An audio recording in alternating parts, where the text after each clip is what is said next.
Good day, ladies and gentlemen. Today I hope to offer you a burst. It's a burst of joy. It's a burst of gratitude. It's a burst of love for Catholic Ireland. In fact, we're going to call this episode For the Love of Catholic Ireland. And what I want to do first here is tell you about some recent experiences in Ireland that have deeply moved me, just in the last week or so. Deeply moved me and reminded me of all that Ireland is, Catholic Ireland is, and the Catholic Ireland that I fell in love with when I first arrived here in 2004. So we're going to start with that. But as we move on, there will be more to say about the culture of Ireland, about Catholic culture, Catholicism. I also hope to bring in some of the insights of the Catholic mystic thinker, I would say philosopher really, ValentinTomberg. So that's the plan. I'll just say now that, of course, I've done several episodes on Catholic Ireland before. I've also, all my books, including The Gentle Traditionalist that you see behind me, have plenty to say about Catholic Ireland as well. But my videos on Catholic Ireland have more focused on the terrible ravages of global capitalism on Ireland and the destruction of Irish culture through global capitalism. This episode I intend to be a little bit different. We'll still be aware of that destruction, certainly. But I really want to tell you what has so deeply moved me about this country and these people, the Irish people, ever since I first arrived here in 2004. So that is really the focus of this episode. What we're going to be coming to here are these recent experiences that really deeply moved me of Irish Catholicism, and they involved just the ordinary Novus Ordo Mass. One of them was a funeral mass, and they involved ordinary Irish Catholic people, just Joe Bloggs and Mrs. Bloggs. But before I can explain to you what these experiences meant to me, it's absolutely necessary to set a certain background here. Otherwise it will be impossible to explain how and why I experienced what I experienced. So the background I'd like to give involves the fact that I've lived something like 13 years in Ireland now. There was a break in between where I went to France and Spain, but I've lived down in the south in County Wicklow and County Clare, and I'm up here now in the north in County Tyrone.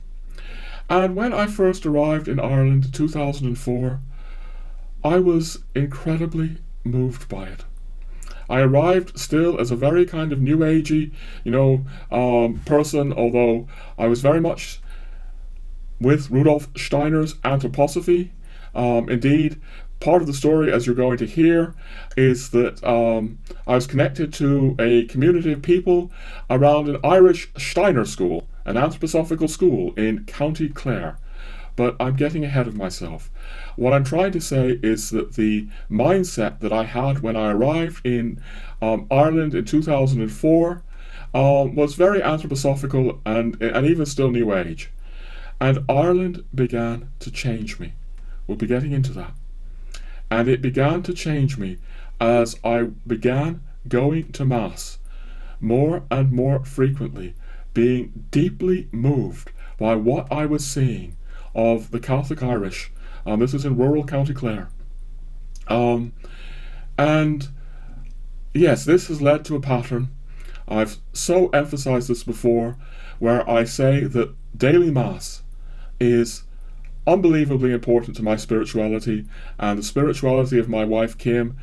Daily Mass that has been for long so important to the Irish.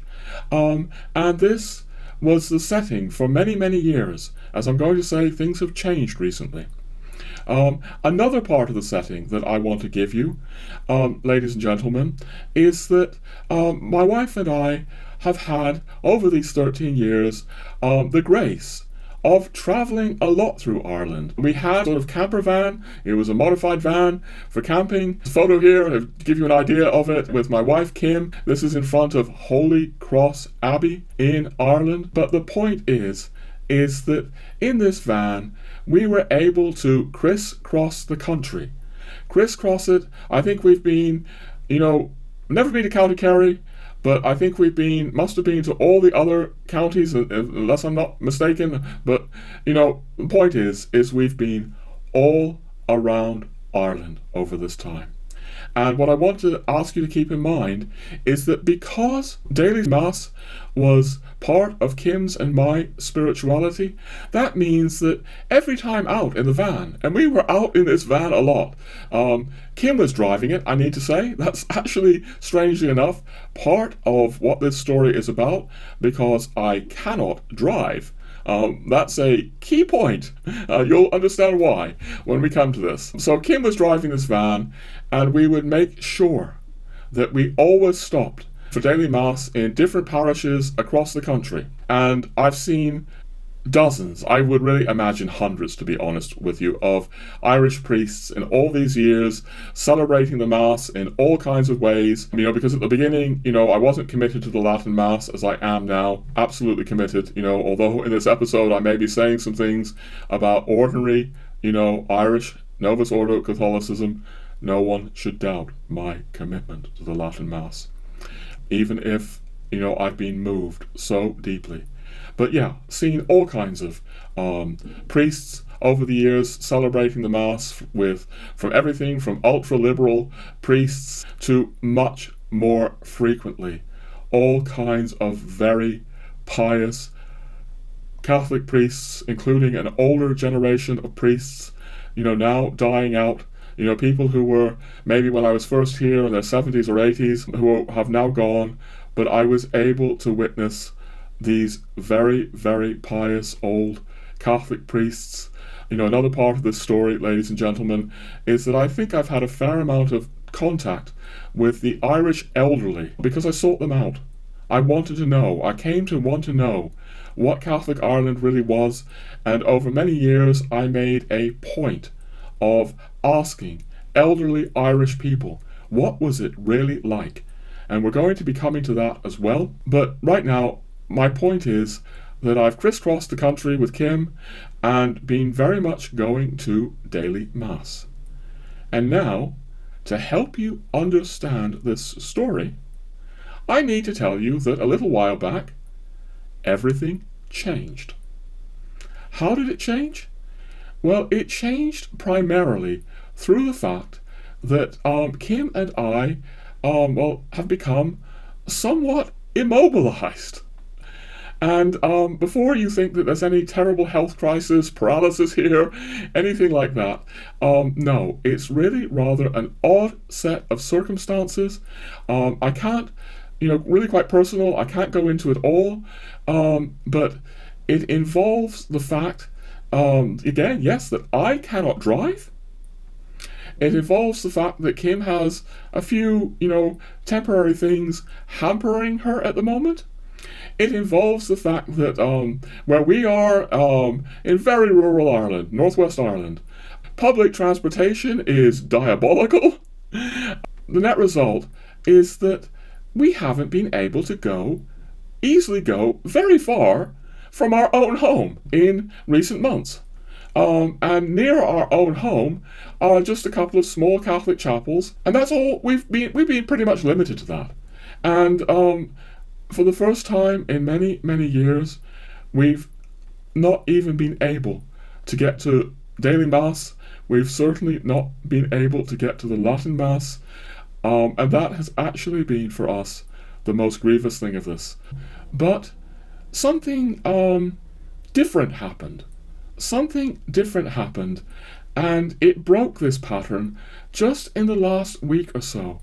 And, this different thing I'm going to tell you, it reawakened me to Catholic Ireland, and brought back floods of memories of what Catholic Ireland was, and I'm going to say still is.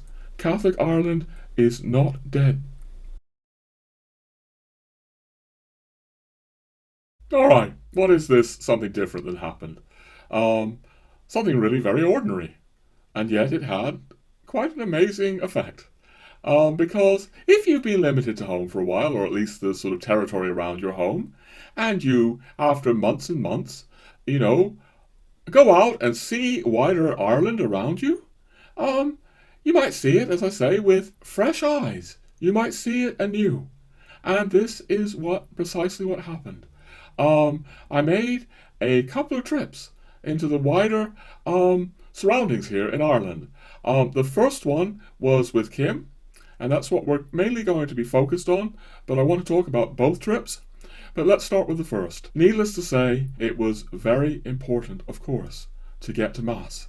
Because we're so Mass deprived recently. We were in a larger town. That makes a difference as well because you're not I mean not a large town, actually a small town, but not the little village here, not the little village chapels here. Much larger church, obviously, and it was a funeral mass. Now, ladies and gentlemen, if you're in another country, you might think that we knew the person who had died. No, we didn't. We were not going to. We were not in grief going to someone we had lost. No. I want to explain this because it says something about the Irish and about the communitarian spirit of the Irish and about how important daily Mass has been to the Irish. Because I'm not sure that this is going to be so easily familiar to people in certain other countries. So we're going to a funeral Mass of someone we have no idea who they are. All right? Basically, this is something that Kim and I have done many times in the past because we knew we were always welcome at funeral masses, even though we didn't know the deceased. We've even been to wedding masses where we didn't know the bride and groom. That is less often, a nuptial mass. But for example, I remember once we were in County Donegal and we didn't know how to get to daily mass. And we were at the church, and it was actually in Donegal town, and the mass was a nuptial mass. And the lady, I think she might have been the mother of the bride, just said, "Oh, come on in." No problem that we didn't know the bride and groom.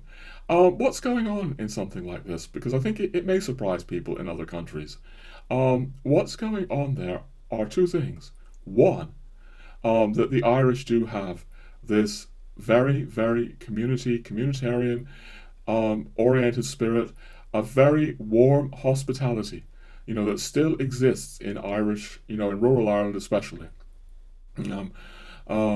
Very pronounced, very different from anywhere else I've lived in the world. We'll be going more into that. But the second thing that's going on, ladies and gentlemen, is that because the Irish, a huge proportion of them in the past, were daily mass goers, and we're coming to that, I think there's an understanding of the fact that you're searching for a mass. You're somebody on the road, and you don't know how to get to mass, and you want to receive his body and his blood, and this is your only option. So yeah, this lady, as I said, I think the mother of the bride understood those things, and she said, "Yeah, welcome to the nuptial mass." Even though we didn't, know the bride and groom. Now that is more rare for us. It's probably only happened 2 or 3 times at best. Than very obviously being welcome in a funeral mass. This is like, you don't have to ask anyone. It's just obvious. You're welcome at a funeral mass. Maybe it's the same in other countries, but I'm not sure it will be quite the same. So we go into this mass, no idea it was going to be a funeral mass, and certain things I saw in that mass, and Kim saw, in the mass, were very deeply moving. And it's not just that they were moving, it's like, yes, because I've been limited again, I haven't been out amongst the Irish, I'm seeing it with fresh eyes. All right? Maybe a gift from Providence there. A gift from Providence. Um, okay. So, the funeral mass itself, I don't actually want to concentrate so much on the funeral mass, except to say, because there were other things in and around the mass, I'm coming to that hit me very deeply indeed. But I will just say this. Um, I've had the privilege and the grace, obviously, over all these years of going to funeral masses, also being invited to many, well, maybe not many, but a certain number of Irish wakes. And something that really deeply moves me about Catholic Ireland is the Irish relationship to their dead. Um, and this was very much in evidence at this Mass, and it brought back memories of, countless other, funeral masses I've been to. Also memories of rural Irish people praying at their graves. There's something, very deeply moving about the Irish relationship to their dead. Um, but actually, although that hit me, it's not the thing that hit me the deepest. There were other things going on at that Mass, and I'm going to try to explain them to you. So, Kim and I are sitting at the back, which is fitting, because we're not the grieving family. But I see a few pews in front of me. I see this little Irish red-headed ginger-haired girl. She's sitting with her grandmother on her grandmother's lap. I can't really see her grandmother, but seems like a woman with white hair. Um, I don't think it's her mother. That's the point. And I can see her face. I can't see, the grandmother's face. But I can see this little girl's face as she's kind of restlessly moving around. And something about the way she looks and the way she's looking, at her grandmother. It might not be a grandmother, it might be somebody else, but this older person really moves me. I'm really hit by it.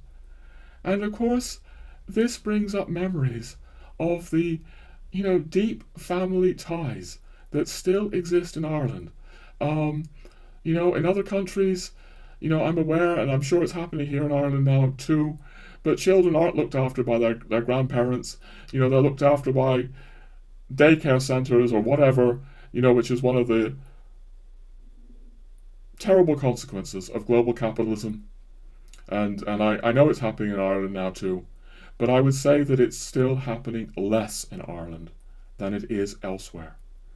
And something about seeing her bond with her grandmother, I'm reminded of what this country is. But what I want to come to now is what happened after the Mass, which was even more moving to me. After the Mass had ended and the coffin had been taken away, there were just a few people, actually more than just a few, still praying in the church. And there was a group of elderly people praying the Divine Mercy. And I went to join them praying the Divine Mercy. And I was really very moved. It's hard to explain this. Part of it is that it's brought back floods of memories, because I said earlier that I'd encountered, all these different Catholic priests across the country, including these very pious elderly priests. But no, what really hit me, all those years ago when I was in Ireland, was that, you'd find these daily groups of Mass goers who would be praying the Divine Mercy or praying the Rosary, after the Mass. And so I was feeling this again, feeling the piety of these elderly people, and it was a joy to join in the Divine Mercy with them. And then after the Divine Mercy ended, some of them went away, but there was still elderly people praying a litany I didn't even recognize, something like, in hushed tones again and again and again, Crucified Lord Jesus. And ladies and gentlemen, I really don't know how to tell you how moved I was, but I was. I think it has something to do with, of course, I'd received our Lord, His body and blood, into me, and I think that receiving, I've said this in other episodes, receiving the sacrament humanizes us. The divine human, God-man, Jesus Christ, comes into us, and we are humanized as a process. I hardly know how to express this. I'm not a man who's prone to weep. I'm not a man who finds weeping easily. I often suspect I would be a better man if I could weep more easily, but I'm not. But if I were a man who easily wept, I would have been weeping there.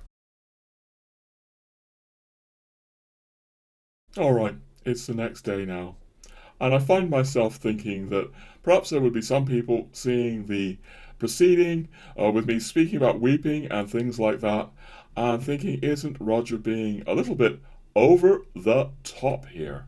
Particularly, I think, if you're just an ordinary Irish Catholic, and all these things are completely normal to you, that I'm bringing up here. The thing is here, ladies and gentlemen, I not only saw so much beauty in that mass. I didn't mention there was a young woman after the funeral praying her rosary, weeping. I don't think she was bereaved because she would have gone away with the funeral people. But yeah, all these things will just seem normal to the Catholic Irish, and this is something about the Irish that I feel. There are all kinds of things that are taken for granted by the Irish, and I mean not just the practicing Catholic Irish, but even the post-Catholic Irish. I feel very special qualities in this country, on this island, and I sometimes have skepticism thrown at me. Aren't you seeing things through rose-tinted glasses? We're going to be coming to that. But what I want to say right now is that it is the fact that I'm seeing Ireland through a lens that not everyone has.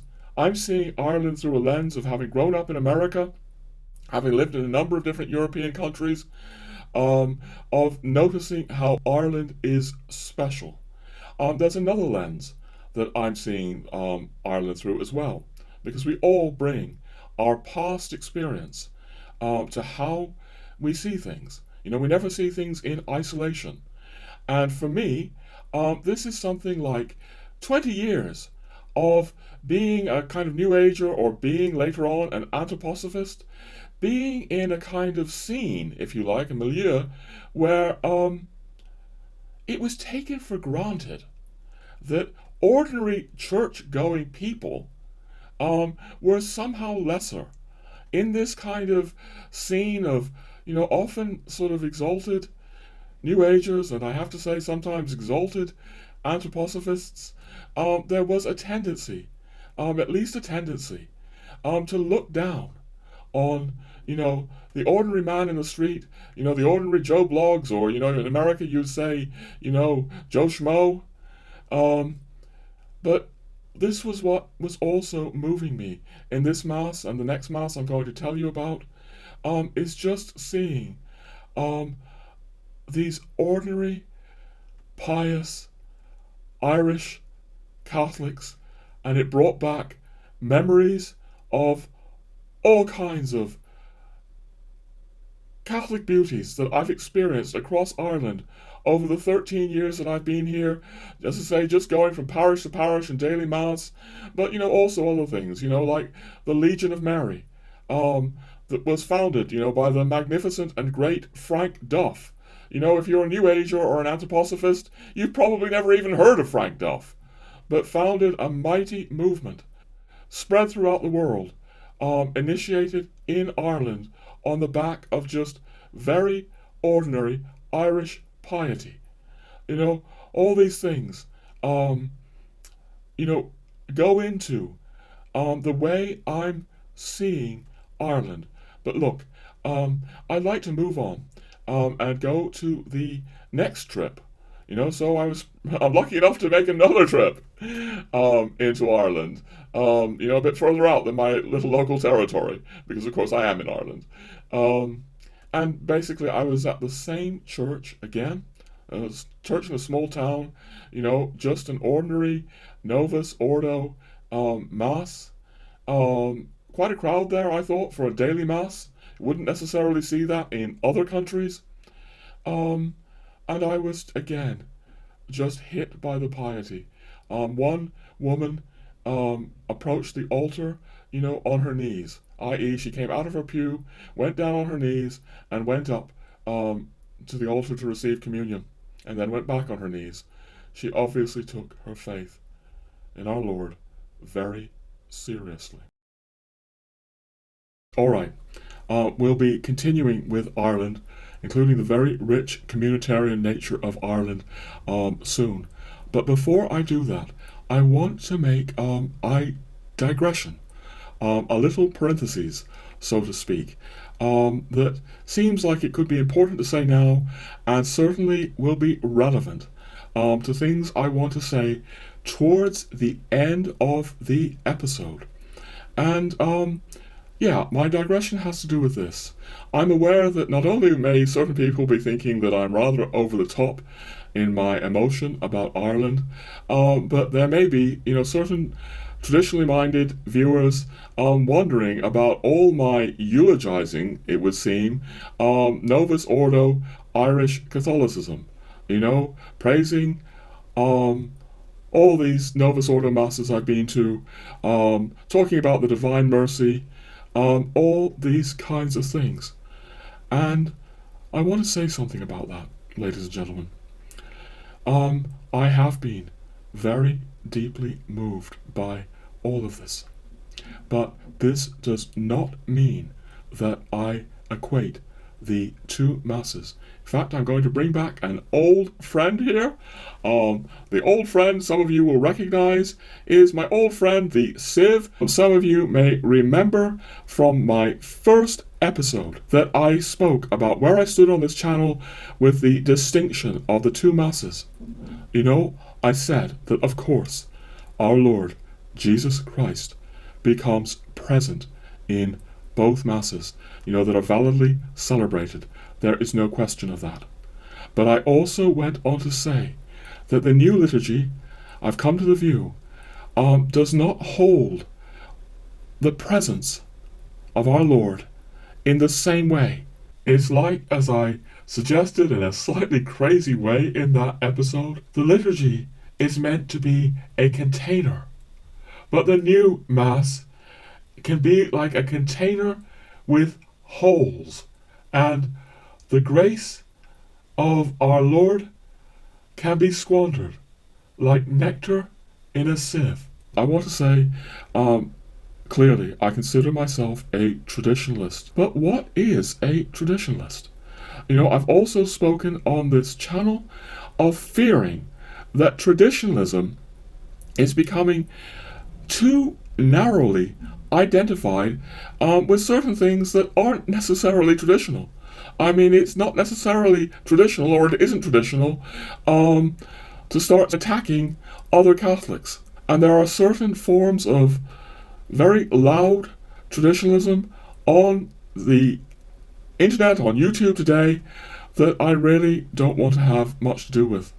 I don't want to get into violent attacks on, for example, the new Mass. In fact, why I wrote the book, The Gentle Traditionalist, which you see behind me, is partly in response to that. There's also a kind of attitude here which tends to, write off anything that happened after Vatican II. So, for example, the Divine Mercy prayer that so moved me. What could be more moving than praying, for the sake of his sorrowful passion, have mercy on us and on the whole world? I admit that I don't pray the Divine Mercy often enough. I pray my rosary every day, but I think I'd be a better man if I prayed the Divine Mercy every day. There is a traditionalist groupthink, and I am concerned about it. Nonetheless, I want to make it very clear. It's not just the Latin Mass, it's not just the liturgy. all kinds of things, I do believe, did indeed go wrong at Vatican II. It's ValentinTomberg has been part of my journey here as well. It took me many years of inner struggle to see what I'm about to say.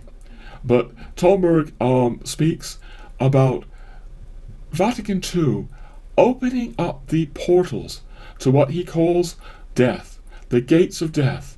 It opened out the way to death forces in the church. Now, this does not mean that Tomberg made a sort of absolute rejection of, not at all, of, what, was in the Vatican II documents or the teaching of Vatican II. No. But he spoke about a process where a spirit was unleashed. He speaks about it as the spirit of the world, opening out the way to the degeneration of the church. And I found that, I've said this in other episodes about Tomberg, I found that really incredibly difficult. I remember my heart sinking when I read this because I was all in favour of Vatican II. I couldn't digest it. But now, many years later, I see what Tomberg was getting at. There is a spirit of Vatican II. We don't want to get into vicious criticism of it here, but clearly that spirit of Vatican II is now rife in today's Vatican. The people who have the power in today's Vatican are clearly the children of Vatican II. And yeah, I'm going to join with Tomberg. There are death forces here. The church, I believe, is dying. Of course, we know the church cannot die. Okay? So Tomberg speaks about regular degeneration and regeneration of the church. He suggests, for example, at the time of the Renaissance papacy, in the 16th century, 15th century, that led to the Protestant Reformation, there was also a process of degeneration, and the church then regenerated through the Council of Trent, through phenomena like St. Ignatius of Loyola and the massive movement of saints in the Jesuit order, also St. Francois de Sales. These were all part of the regeneration of the church. And on this channel, and this is going to be important to things I want to say later in the episode, Kim and I are looking towards the regeneration of the church and seeking, what is truly necessary for the regeneration of the church. End of parentheses, end of digression, back to Ireland, although what I've been saying about the degeneration of the church is completely relevant to what I want to say about Ireland now. Because clearly, I've been celebrating what so deeply touched me during these travels out into Ireland. But I've said, Irish Catholicism, Catholic Ireland is not dead. But that does not mean that it is not dying. Yes, all across this island, there are, I know, people carrying on the Irish traditions of going to Mass every day, people praying the Rosary every day. There is still a beautiful and pious Catholic Ireland out there. I would remind people that at the tragic abortion referendum, that over a third of the people still voted against abortion. That referendum is tragic, but that result is still much higher than you would generally find anywhere else in the West. So Catholic Ireland is not dead, and it's certainly not what it was. And I want to say this. I fear we're losing in Ireland the memory of what it was. I fear that there's a young generation of Irish growing up, nurtured on, frankly, Anglo-American culture, Anglo-American sitcoms, Anglo-American soap operas, Hollywood movies, even American YouTube channels.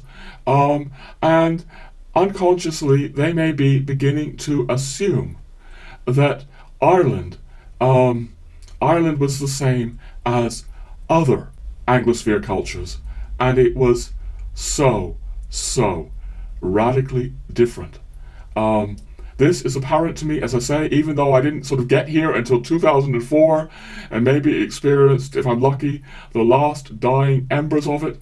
But this is apparent, as I say, by speaking to the elderly Irish, as I've spoken about, seeing those old priests, feeling what is still here, and yes, doing a lot of study about Ireland, a lot of listening to voices of the past. Look, what I want to do now is read you a couple of short sections from my big book, Cor Jesu Sacratissimum. This is my big book. It's got a lot on Catholic Ireland, a lot, but it's not just about Ireland. It's about France, it's about Belloc, it's about the Anglo-Americanization of the world, it's about capitalism, it's about, yes, the Latin Mass and Vatican II. Really everything that, or almost everything that I'm unfolding on this channel is presented in this book. But we're going to just read you something about Ireland that I wrote quite a number of years ago now.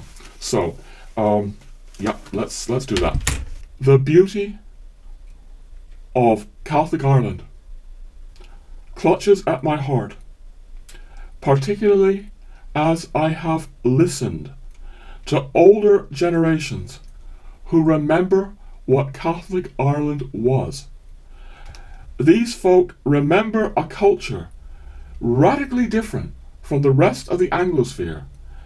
Yes, people here still recall and often mourn the integral Catholic culture they knew in their youth. This integral Catholic culture, something of it can be glimpsed in a national survey of the Irish Republic from as late as 1973, 1974. So obviously this will be just after the changes at Vatican II began to kick in. You know, you got Latin Mass towards the end of the, you got the new Mass and Novus Ordo towards the end of the 60s.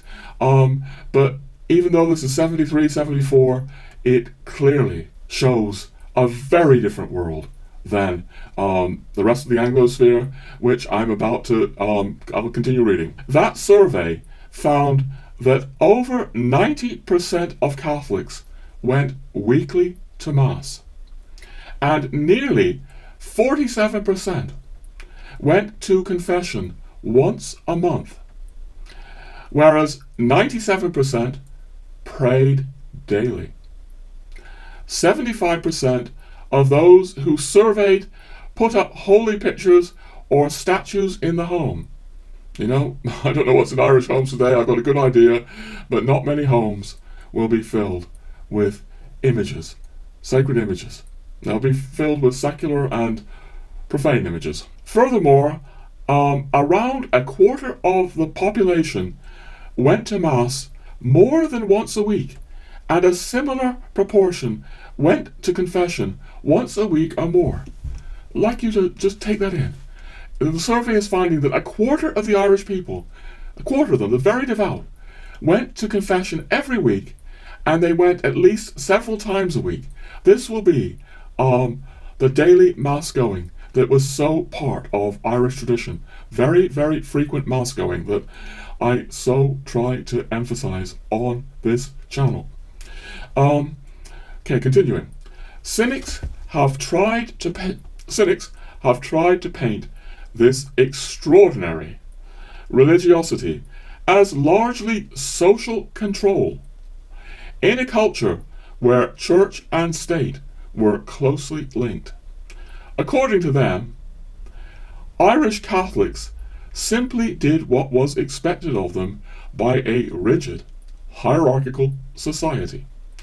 This is often attended by notions of the Catholic Irish as docile and priest-ridden, without the slightest consciousness of the docile, media-ridden culture everywhere in the West today. You know, I find this rich. You find all this commentary about how Catholic Ireland was brainwashed, was docile, priest-ridden, and, without the slightest awareness that modern culture is docile, brainwashed, and, arguably ridden with a different kind of priests, the secular priests, the priests of the, new secular religion, as I call it in my gentle traditionalist books. What this cynicism misses is how much Irish religiosity exceeded the expectations of the church. For example, the church expects yearly confession of us, not more. That's the law of the church. The church certainly does not expect weekly confession. And yet, 29% of the Irish population went weekly or more to confession. The church imposes no obligation to put up holy images or statues, yet 75% of the population said they did. Yes, all kinds of explanations are given as to why the Irish were religious, but never how the sacramental miracle of the Holy Church might have been operating in their souls. Why did Ireland lose its religiosity? How many different theories I read, including, but not limited to, urbanization, globalization, industrialization, the scandal, terrible scandal of sexual abuse, the power of media elites. But never do I read things like the soul-transforming power of the Church ebbing away after Vatican II.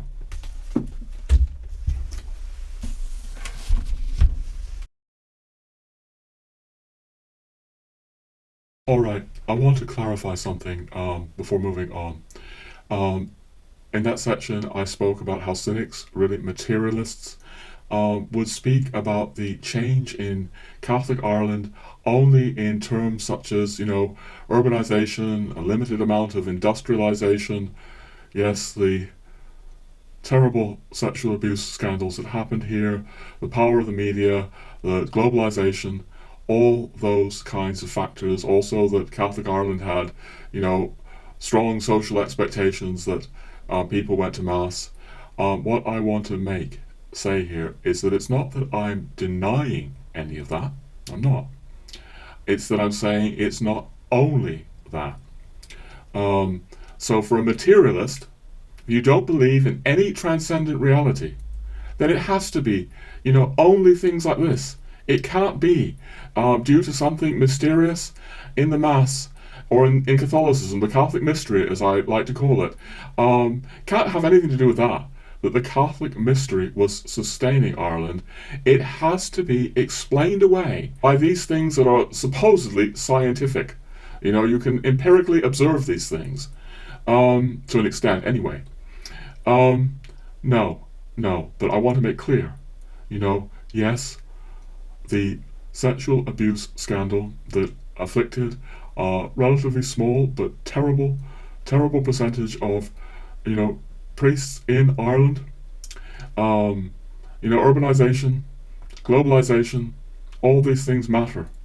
On this channel, I'm increasingly speaking, if you've seen recent episodes, of the GAFAization of the world, by which I mean what the French call GAFA: Google, Apple, Facebook, Amazon. Sometimes they put an M at the end of it. Microsoft. GAFA is extremely significant in all of this. As an aside for a future episode, I've been seeing how a certain left-wing Greek, Yanis Varoufakis, if I pronounce that correctly, speaks about techno-feudalism. No, techno-feudalism cannot be exonerated here. GAFA cannot be exonerated here. All I'm saying is that there is more going on here. But to understand this more, you have to not be a materialist. You have to be open to the idea that what was holding Catholic Ireland together was something mysterious and transcendent to all of these materialistic explanations. So both and. The materialistic factors and something else comes into the equation. And I want to return to my book, because my book is very much about the Catholic mystery, the sacraments, this mystery. And I didn't mention Tomberg before, but I want to say it's also very much about Tomberg and how Tomberg utterly changed my life. But that's another digression. The book is about the Catholic mystery, and I want to read you a shorter section this time, I think, about the Catholic mystery, but also how it affected Ireland. So here we go. What is truly involved in the Catholic mystery? For nearly 2,000 years, billions of souls have been incorporated into the mystical body of Christ. Through 7 sacramental portals, they participate in this body. They enter first through the portal of baptism, and then proceed through confession and confirmation. But if they are sincere, the mystery continues deepening ever afterwards, as they continue to receive, reverently and gratefully, for the whole of their lives, his body and blood into their innermost being. Meanwhile, they continue to be repeatedly cleansed by the absolution of their sins. Moreover, their lives may be further sanctified by the sacraments of vocation, either marriage or ordination, until at last there is the sacrament of extreme unction. I'm going to read a bit more, but let's just pause with that. These Catholic Irish, these ones who were going to confession, 29% according to the survey, were going to confession weekly. Every week, week in, week out, week in, week out, their souls were being cleansed by the power of the sacrament of confession. If they're going daily to Mass, and something like a quarter of them were saying they were going, several times a week at least, their souls are being affected by that. This is part of what was holding Catholic Ireland together, in my view, and after Vatican II, we all know that confession just disappeared. And there are other, well, disappeared is a bit strong, but it's certainly greatly faded. We all know, we won't get into that right now.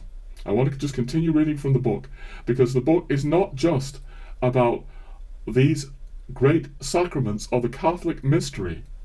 I'm also going to read you something now about the sacramentals, because the sacramentals play a massive part, in my view, as to what Catholic Ireland was, what was holding Catholic Ireland together. So I write, let us not forget the sacramentals either.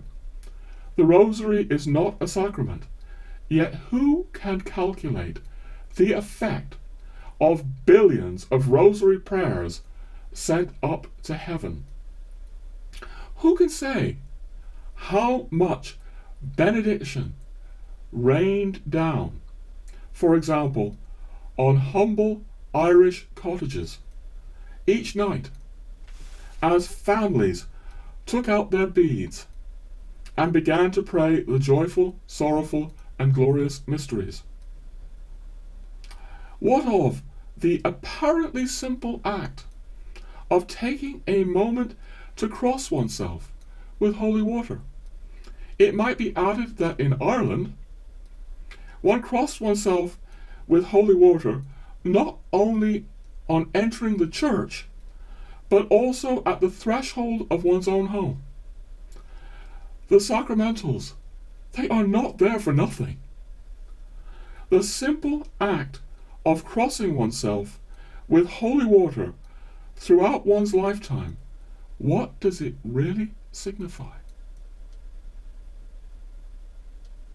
Here are faltering words to evoke the immense mystery that stands utterly apart from the common or garden notions of the church as simply a confession, or a congregation, or a community that, sings along and has prayers and singing and homilies and whatever. This is really, ladies and gentlemen, what I'm getting at. The Catholic mystery is more than all these things the materialistic factors that explain the decline of Ireland. It's more. It's more. You know, those rosaries that were prayed in every Irish home, they matter. The holy water, that was in Irish homes, not just in the churches. It was at the threshold to the house as you came in. They matter. The Irish fields were blessed with holy water. Priests went around Ireland, blessing homes, blessing the fields, blessing, objects, cars, tractors. This is obviously just superstition to a materialist. But if we're not materialists, and we really believe that holy water means something, or that saying the rosary means something, and certainly, all of these sacramentals and sacraments of the church really mean something, then we need to say that what Ireland was a land absolutely steeped and permeated by the Catholic mystery. All these rosaries, all these sacraments were, in my view, holding Catholic Ireland together. And then things began to change in the 1960s. What can I say? If you're a materialist, obviously none of what I'm saying makes sense. I mean, clearly there are some causal connections that you can maybe begin to make out. So for example, it can certainly be argued, it's apparent that Vatican II led to a de-emphasis on sin. And if sin is not so prominent in your consciousness, there's less of a need to confess, obviously. Or, clearly, there were movements at Vatican II that strove to diminish Our Lady, that strove to overcome the Mariology of the Church, because the need was felt to be ecumenically sensitive to the Protestants who did not believe in Our Lady. And clearly, if you diminish Our Lady, our Mother, you diminish the need to pray to her, to pray the Rosary. These kinds of causal connections can be made. But obviously, what you cannot demonstrate to the materialistic mindset is that any of this matters. It doesn't matter to the materialistic mindset that people in Ireland's, over a quarter of the population, their souls were being cleansed by confession every week, or that all these rosary prayers mattered. Can't demonstrate that. It's either something you think about and you work with in your soul, and you struggle within your soul to really find the truth, or you don't. Certainly I was more skeptical of these things many years ago. I'm not going to go into battle with anyone here, but I'm going to suggest, as much as I'm emphasizing Mariology and confession as more obvious things, I'm now convinced after many years of struggle that the Mass is key to everything here. That the container of the liturgy had holes punctured in it, that there is a sieve-like effect in the new Mass, as I spoke about before. And I believe, the consequences of this are absolutely enormous. We must restore the liturgy. But that's conviction on my part is a result of struggling with it, over many years where I didn't believe that. And at the same time, I want to say again, I'm not saying that there were not other factors here. Certainly the media played an enormous role, and I don't just mean, the media imported from England or imported from Hollywood or whatever. No, the local Irish media as well, RTE and, the press. But look, I want to say something about RTE and the press, and I want to invoke a forgotten, great Irish Catholic thinker and intellectual, Desmond Fennell, briefly, to say that Desmond Fennell has a lot of very perceptive material about what happened to the Irish media. Okay? How it rather deviously began to contain very anti-Catholic messages, really going back to the 60s and 70s. That's a factor here. More controversially to some people, Desmond Fennell has material about the Americanization of Ireland. Um, he's really a great thinker, I think, and I want to champion his work on this channel. Um, Forgotten now, I'd really say obscured. Forces have tried to obscure his memory. He was actually well known in Ireland in the 70s and 80s. I want to come back to Desmond Fennell later in this episode, I hope. But right now, my point is of course I take seriously that forces in the media, RTE, and the Irish press, were factors in this as well. But look, I'd like to ask you, some theoretical questions, hypothetical questions, ladies and gentlemen. What if, what if, you know, all those rosary prayers in Ireland had continued because Our Lady was not diminished by the Second Vatican Council? What if, people still, kept going to confession because the Second Vatican Council, did not diminish the seriousness of sin in the way, that it did? What if, what I'm saying about the Latin Mass being a container that holds more grace? What if, all that holy water sprinkled around, the houses and the farms and the tractors and all of these things really made a difference? What if? What if? Might it not be that some of the Catholics reporting for work in, RTE or, the Irish media wouldn't have gone along with things in the way they did? Or what if their parents were praying the rosary for them so that the new media makers in Ireland would stay true to their faith? In my view, these things cannot be discounted. What can I say? When I first moved to Ireland 20 years ago, in 2004, I was more deeply touched, deeply moved by the Irish people, by Irish culture, than I possibly know how to tell you. I really felt then that I had found the most human society that I had ever encountered. And you know what? Despite all that's happened these last 20 years, I still feel the same today. That this is the most human society I have known. Now, that's not to say that there aren't, inhuman sides to Irish society, then as now. It's not to say that Ireland isn't deeply fallen, because all human societies are deeply fallen. No, I'm just saying that it was the most human. And look, maybe I'm going to just give you a list of the countries I've lived in, because it obviously shapes how I'm seeing things and what my perspectives are here. So I grew up in America, moved to Britain, lived in England, Scotland, and Wales in Britain. Three different countries right there. Then on the continent, lived in Germany, Switzerland, France, Spain.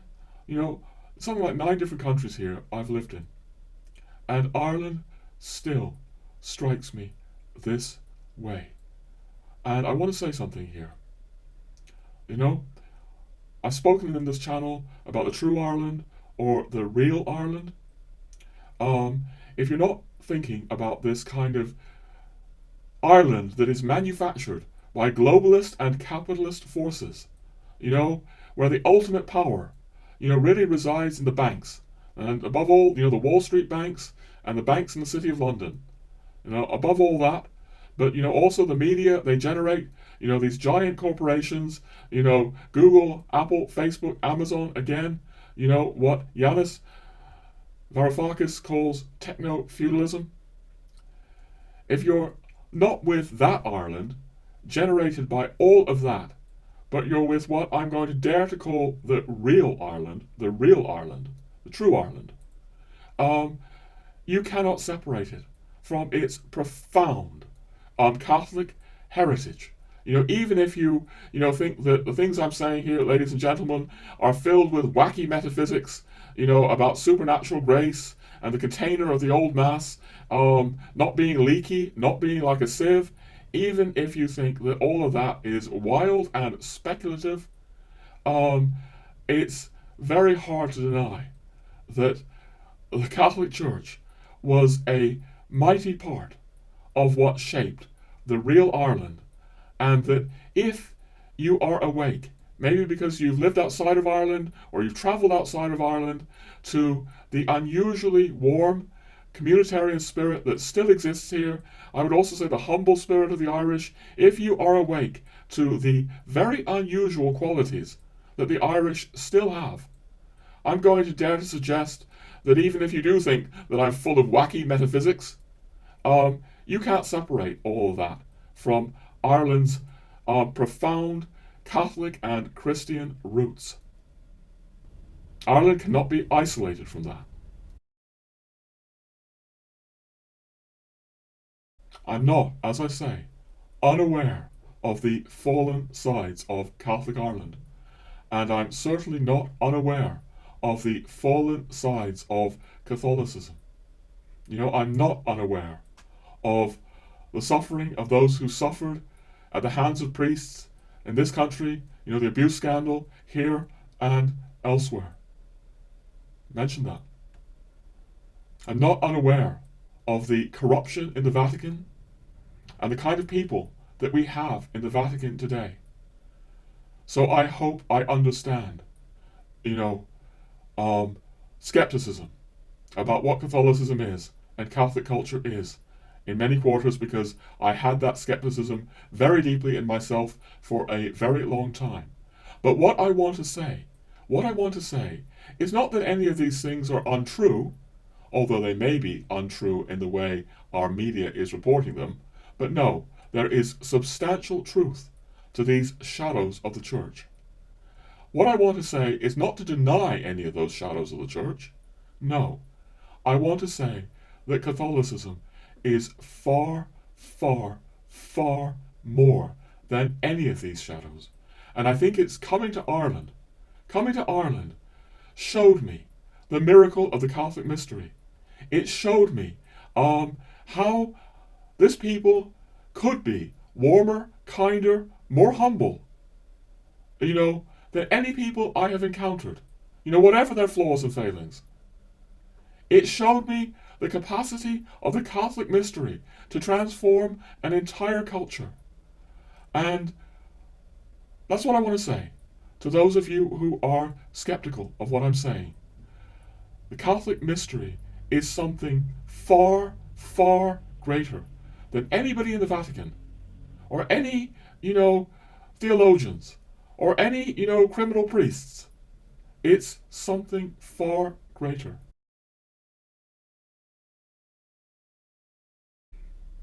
All right, I want to come back to Ireland now, because I'm sensitive, perhaps I'm oversensitive to the idea that, there may be some of you rolling your eyes a bit who can't believe the kind of rose-tinted spectacles that I seem to have about Ireland. And I think we might be able to clarify some things, or I might be able to clarify some things, if I really go back in time now and talk to you a little bit, tell you my story a bit more about how I came to Ireland 20 years ago, 2004. Now, I need to make clear again that I have not been in Ireland all these 20 years. No, I was away for something roughly like 7 years, where I was in France, I was in Spain, and I also had a spell in Liverpool. And I was in the north side of Liverpool, which is, many of you, well, some of you may know, is the Catholic side of Liverpool, filled with Irish immigrants. And I was actually in Vauxhall, which is the most Irish neighbourhood that there is in Liverpool. So I encountered there, in a sense, the Irish as well, in Vauxhall in Liverpool. And this is relevant to things I may want to say later. I would say not really, because although the people in Liverpool and Vauxhall were very proud of their Irish heritage, and very patriotically Irish, I have to say that in my experience, the Irish English and the Irish Americans are not the same as the Irish. And I think there's confusion around that, and I may need to say more about that. But it seems to me you take the Irish out of Ireland and they're different. You know, they will still have some Irish characteristics, certainly, but they're different. They're different. But no more on that now. What I really want to do is go back to 2004, when I first arrived in Ireland. And I just want to stress a little bit the kind of person I was then. I had formally entered the Catholic Church 4 years earlier in the year 2000, but now I don't really think of myself as Catholic at that time. It's true, I had had the sacrament of confirmation, and that particular night that I was confirmed in Easter 2000, I will never forget it. I will never forget. I was hit by a sudden wave that I never anticipated of unexpected joy. The confirmation, I see, was a miracle in my mind. But I had somehow gone into the church because of ValentinTomberg, in large measure. And at that time, I still had all my kind of anthroposophical and even New Agey ideas that kind of looked down on the church.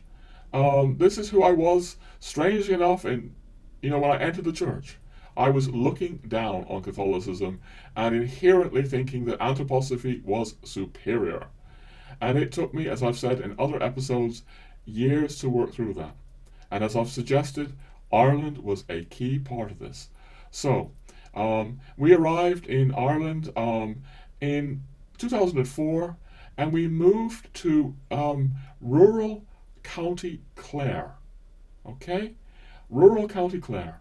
Why did we go to rural County Clare? Well, there was a simple reason for that. There was a Rudolf Steiner school there. And yeah, my daughter went to this. And we sort this out, Rudolf Steiner school, not a Catholic school like all the schools in Ireland. We wanted a Rudolf Steiner school. Okay? And I'll say just a little bit more about this. The Steiner School is still there in County Clare. I don't really want to say much about it. I don't know how it is now. But obviously, yes, it was an anthroposophical school according to the educational theories and insights of Rudolf Steiner. But at least the way it was then, in 2004, there was an ambiance around the place, around the people going there. Not necessarily the teachers, but the people who had children in the school, that struck me as very New Age. It's like I'd left Findhorn and I'd left New Age things behind in a way, but here I was back in a kind of milieu that was very New Agey. And I need to say that I've tried on this channel to separate the New Age from anthroposophy, because I do believe that Steiner's anthroposophy has a profound reverence for Christ that you will not find anywhere near. Well, you won't find in the New Age, what I call the New Age, as I define it. Anthroposophy is something very different from the New Age, and I want to make that clear.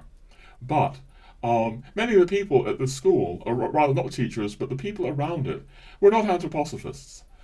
They were people who did not want to have their child in the Catholic schools of Ireland. And many of them were very, very New Agey. At least that's how I experienced them at the time.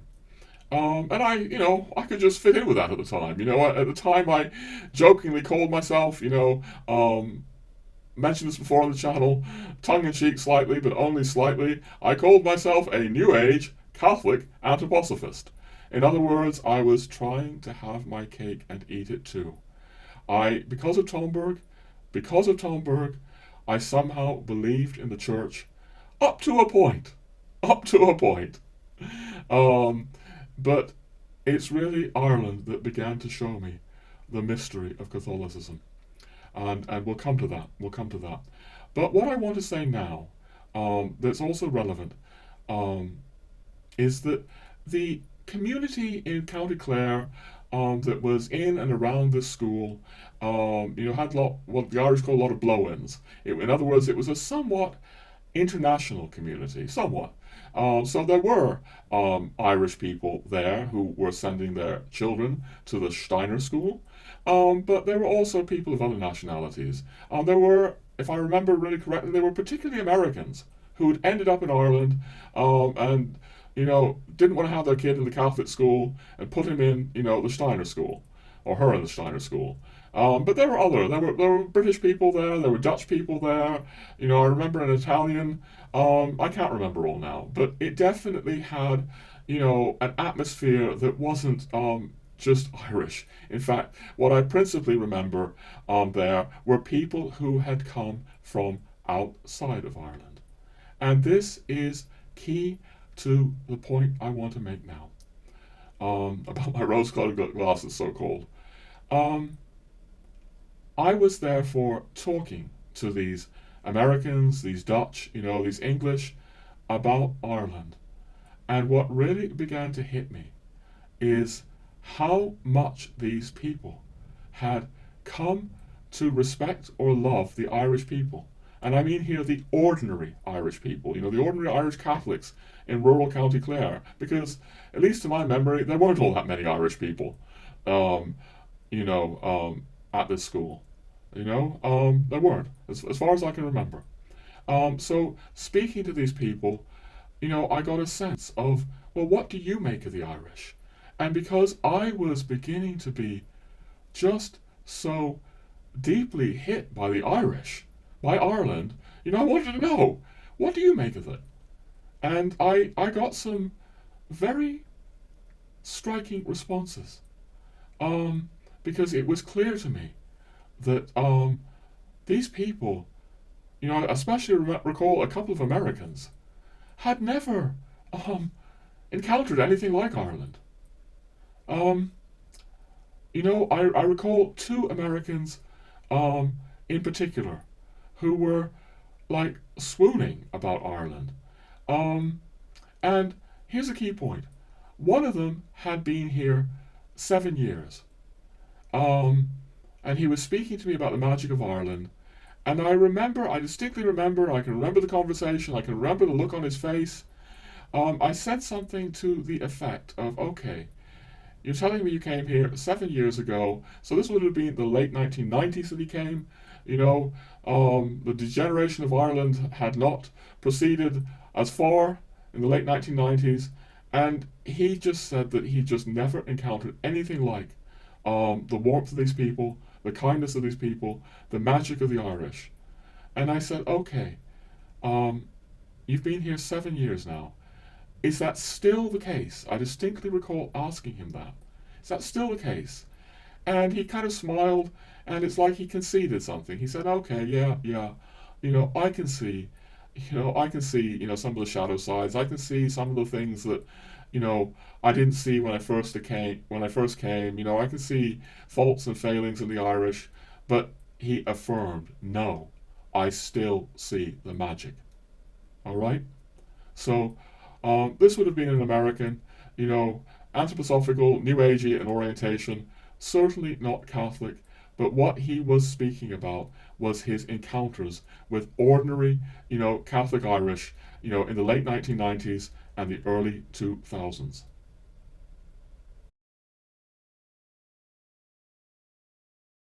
All right. I wanted to give you that example of an American who had lived in Ireland for a considerable time, from the end of the 90s to the early 2000s when I last saw him, because it stands out. What's much more commonplace, 10 a penny really, you can find them everywhere, are testimonies from outsiders to Ireland who just come and stay here for a little bit. So I know in my own life, my wife is British, so we have her British family coming to stay here sometimes, or we have some family, like close friends of the family from the continent. And, these British and continental visitors we have to our home come to Ireland, and they're really struck by the friendliness. Because it's not like that in their countries. It's not the same. I also remember a young American woman coming here to visit us once, and she was also taken with the friendliness. She said something like, not only did the people strike her as unusually friendly, she said words to the effect of, they mean it. They really mean it. This is what she sensed. Which I guess means that where she came from in America, she didn't sense the people meant it in the same way as the Irish. This is not in any way to put down America. I think Americans are very genuinely friendly. I do. But something goes deeper here in Ireland in terms of the helpfulness, the communitarian spirit. But as I say, these people who just come here for a little bit, their testimony, as I say, it's ten a penny. Their testimony has value, but it's not the same as people who have been here a long time. So I want to just focus on that a little bit more. Because, there are other examples from this, somewhat international community of New Agers and anthroposophists that I knew in County Clare. There's another American woman who'd been there a long time who said much the same thing as the man I've quoted. There was a man of another nationality, which I won't mention. I can imagine he could even still be in Ireland after all these years. But he had gone through an immense tragedy. Okay, I don't want to say too much about it. And he was deeply, deeply struck by how the local Irish had helped him in this tragedy. And I was deeply struck by how the local Irish, the local Catholic Irish, not the people around the school, had helped this man. And I couldn't help but feel this wouldn't happen. Not in the same way that I've seen in other countries. So, I have other people's testimonies.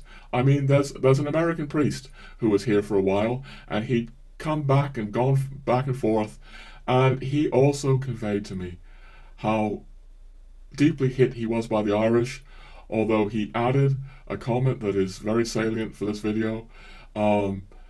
He regarded the Irish so highly, this American priest, that he saw that a mighty fall had happened. The fall would not be the same in other countries, he said, because the heights from which the Irish fell were so high. This was his experience of living in Ireland and visiting Ireland over many years. He was conscious of what Ireland was losing. But he was a priest, as I say, a Catholic priest. But yes, over the years, I've collected these kinds of testimonies, because really, I want to try to verify what I think about and what I say on this channel. I may come back to that.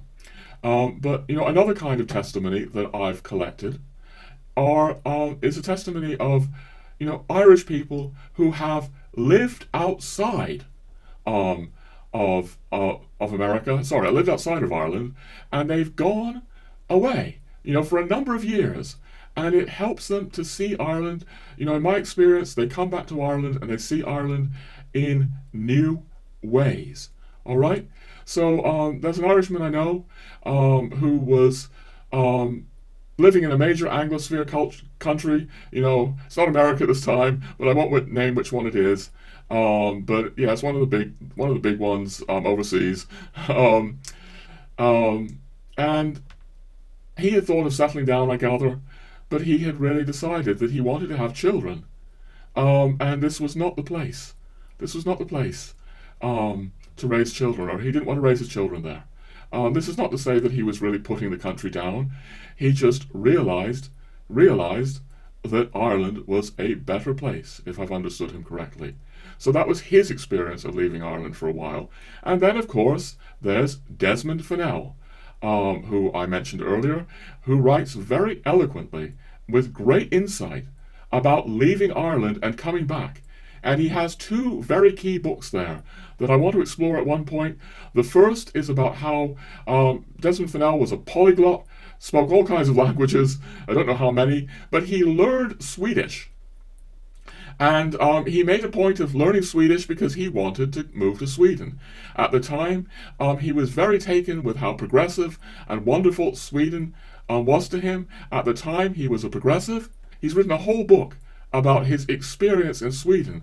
and how it convinced him that Ireland and its traditions had something that Sweden, he basically saw Swedish culture as impoverished compared to Irish culture. And then he has another book, and we want to delve into this at some point on this channel. Really, I'd like to do an entire episode on Desmond Fennell, but it will probably take me a good 2 months to make it.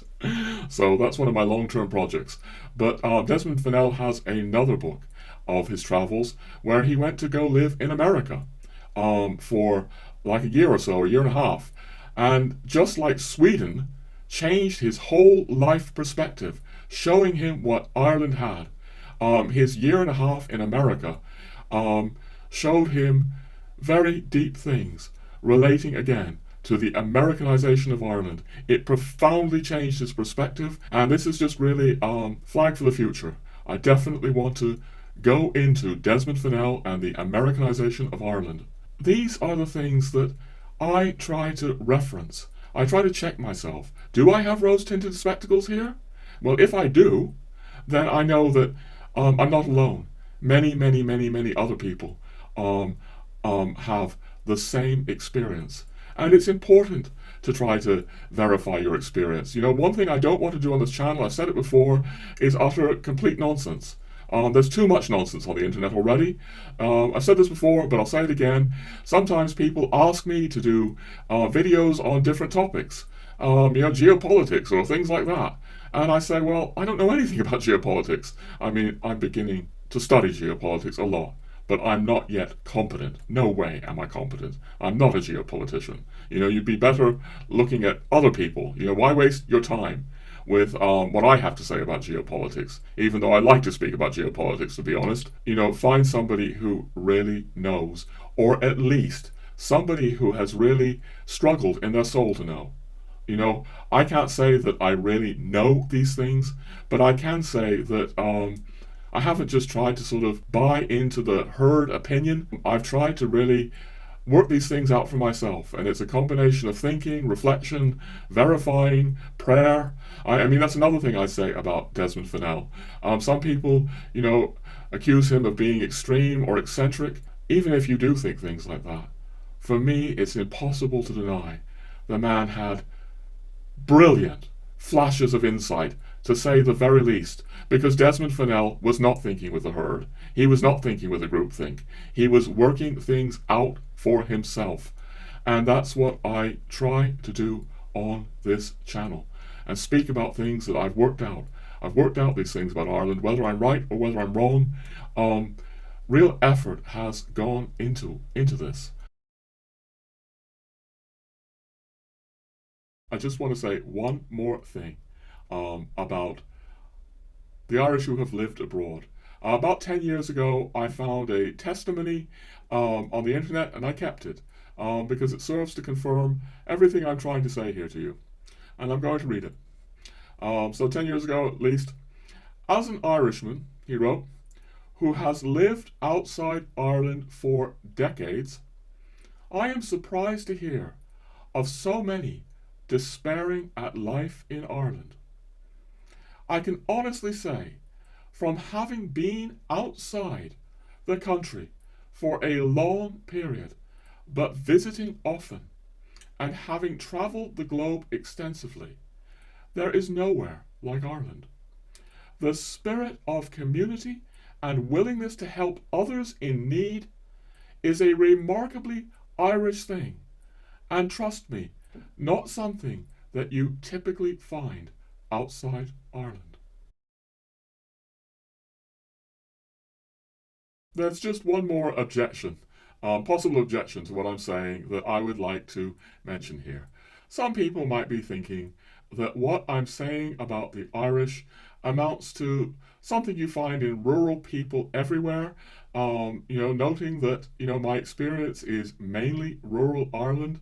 I'm in rural Ireland now. I've been so moved by the villagers that I've lived with, in the midst of this village for years and years now. But look, I want to say something. When we were in Wicklow, I lived about an hour away from Dublin. I have spent, a considerable amount of time in Dublin over the years, and there are two Dublin stories I would like to tell you that also point to what I mean. And to understand these Dublin stories, you need to know that Dublin has some one-way traffic systems that my wife, at any rate, finds incredibly difficult to navigate. She says she finds them much worse than the one-way systems in other big cities she knows. So, okay, story number one. We're coming out of Latin Mass in Harrington Street, driving along, and to get to where we need to go in this one-way system, we need to make a right turn. But all we can find is one left turn after another left turn after another left turn, never a right turn. And finally, in sheer frustration, my wife pulls the car over and starts talking to a woman about how the heck we can make a right turn. And the woman says to her something like, and she's a middle-aged woman, by the way. She has a dog. I'll come to the purpose of that for a second. But she says, "Do you mind breaking the law?" And my wife says, "Yeah, okay." The woman puts the dog back in the house, all right? Says, "Don't mind me a minute, I'll just put the dog back in the house." Next thing we know, this middle-aged lady is hopping in the back of our car. And she's saying, "Look, just drive along. I'll tell you what to do." And she's maybe gone like 5-10 minutes out of her way. Then she has to walk back again because she's given us the right turn we need to make. And the legal right turn. She's told us how to do it by guiding us from the back seat of the car.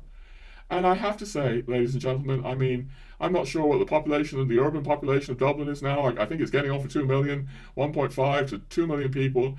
If you think of similar sized places in America or in Europe, where would you find a middle-aged female stranger who would hop in the back of a car and help you creatively break the law? Okay? Story number one. Story number two is this, and it's also about the Dublin one-way system. So in this story, we're driving along, and it's a big 4-lane road now. That's big by European standards anyway. 4 lanes, traffic is congested, and my wife misses the turn. And we realize that in this system, it's going to take us a very long time to get back, to this turning. My wife actually thinks she realized it would take over half an hour to go round the whole loop and come back to the place we needed to go. So again, in frustration, she's the driver. She gets out of the car to sort of ask someone what to do. And I'm just waiting in the front of the car. And the next thing I know, she hops back in the car, doesn't tell me what's going on, takes the handbrake off, and the next minute I know there are these 2 big, strong Irish men that she's met on the street. And what are they doing? They're pushing the car backwards. We're in the front, they're pushing the car backwards. So they push us back like a block or so. Maybe more. And now we can take, the turn we need to take.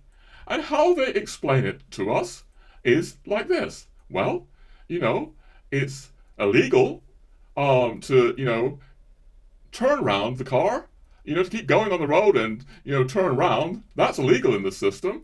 But nobody said anything about pushing the car back. All right? So they've pushed the car back. The 2 strangers out of nowhere, so that we can make the turn, we need to make.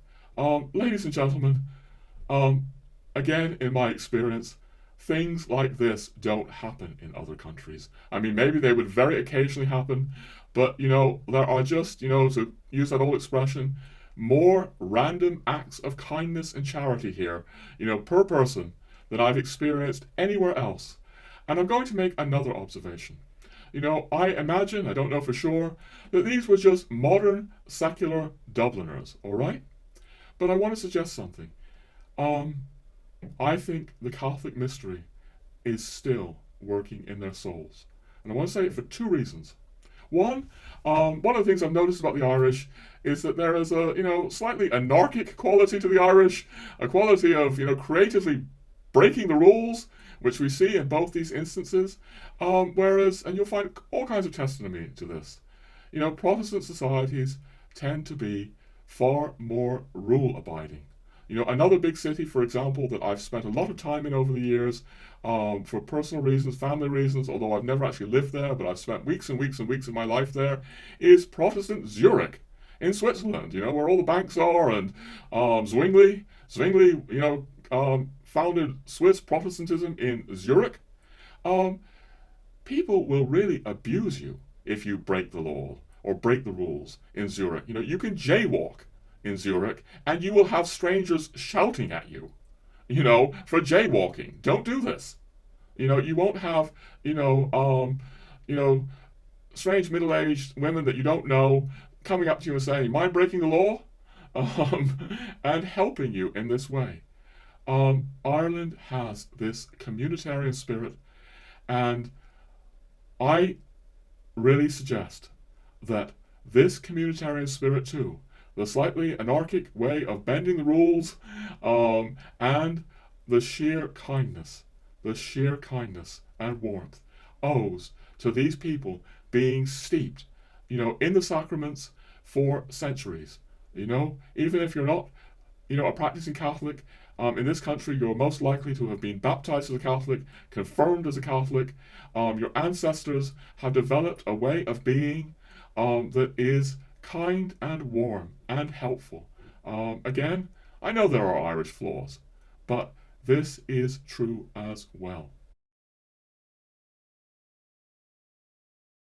Alright, I'm obviously still responding to the notion that I'm looking at Ireland through rose-tinted spectacles. There are many Irish people who really cannot see what I see. They say, "Well, Roger, maybe you don't know the Irish." Well, maybe, but there's another possibility, isn't there? The other possibility is that these Irish don't really know the non-Irish. That they've never really lived abroad, they've never got to know other people, and they rather assume that, people everywhere are rather like the Irish. That's not my experience, and yeah, as I said, I've tried to verify that by looking at other people's experience. I mean, there's another possibility as well. Certain people might have grey tinted spectacles. Spectacles that render the world more bland and colourless, so they don't notice some of these, very distinctive things that I'm noticing. Ladies and gentlemen, there's no way to say on this side of the grave, there's no way to be scientifically objective about this. You have to struggle. You have to struggle in your soul. Really think about things. Try to corroborate your experience with others. Verify. But also, I want to say, we've been speaking in earlier episodes, the episode on sociology, for example, episodes about Tomberg, how much Tomberg was pointing to the need to very carefully pay attention to experience. Really pay attention to phenomena.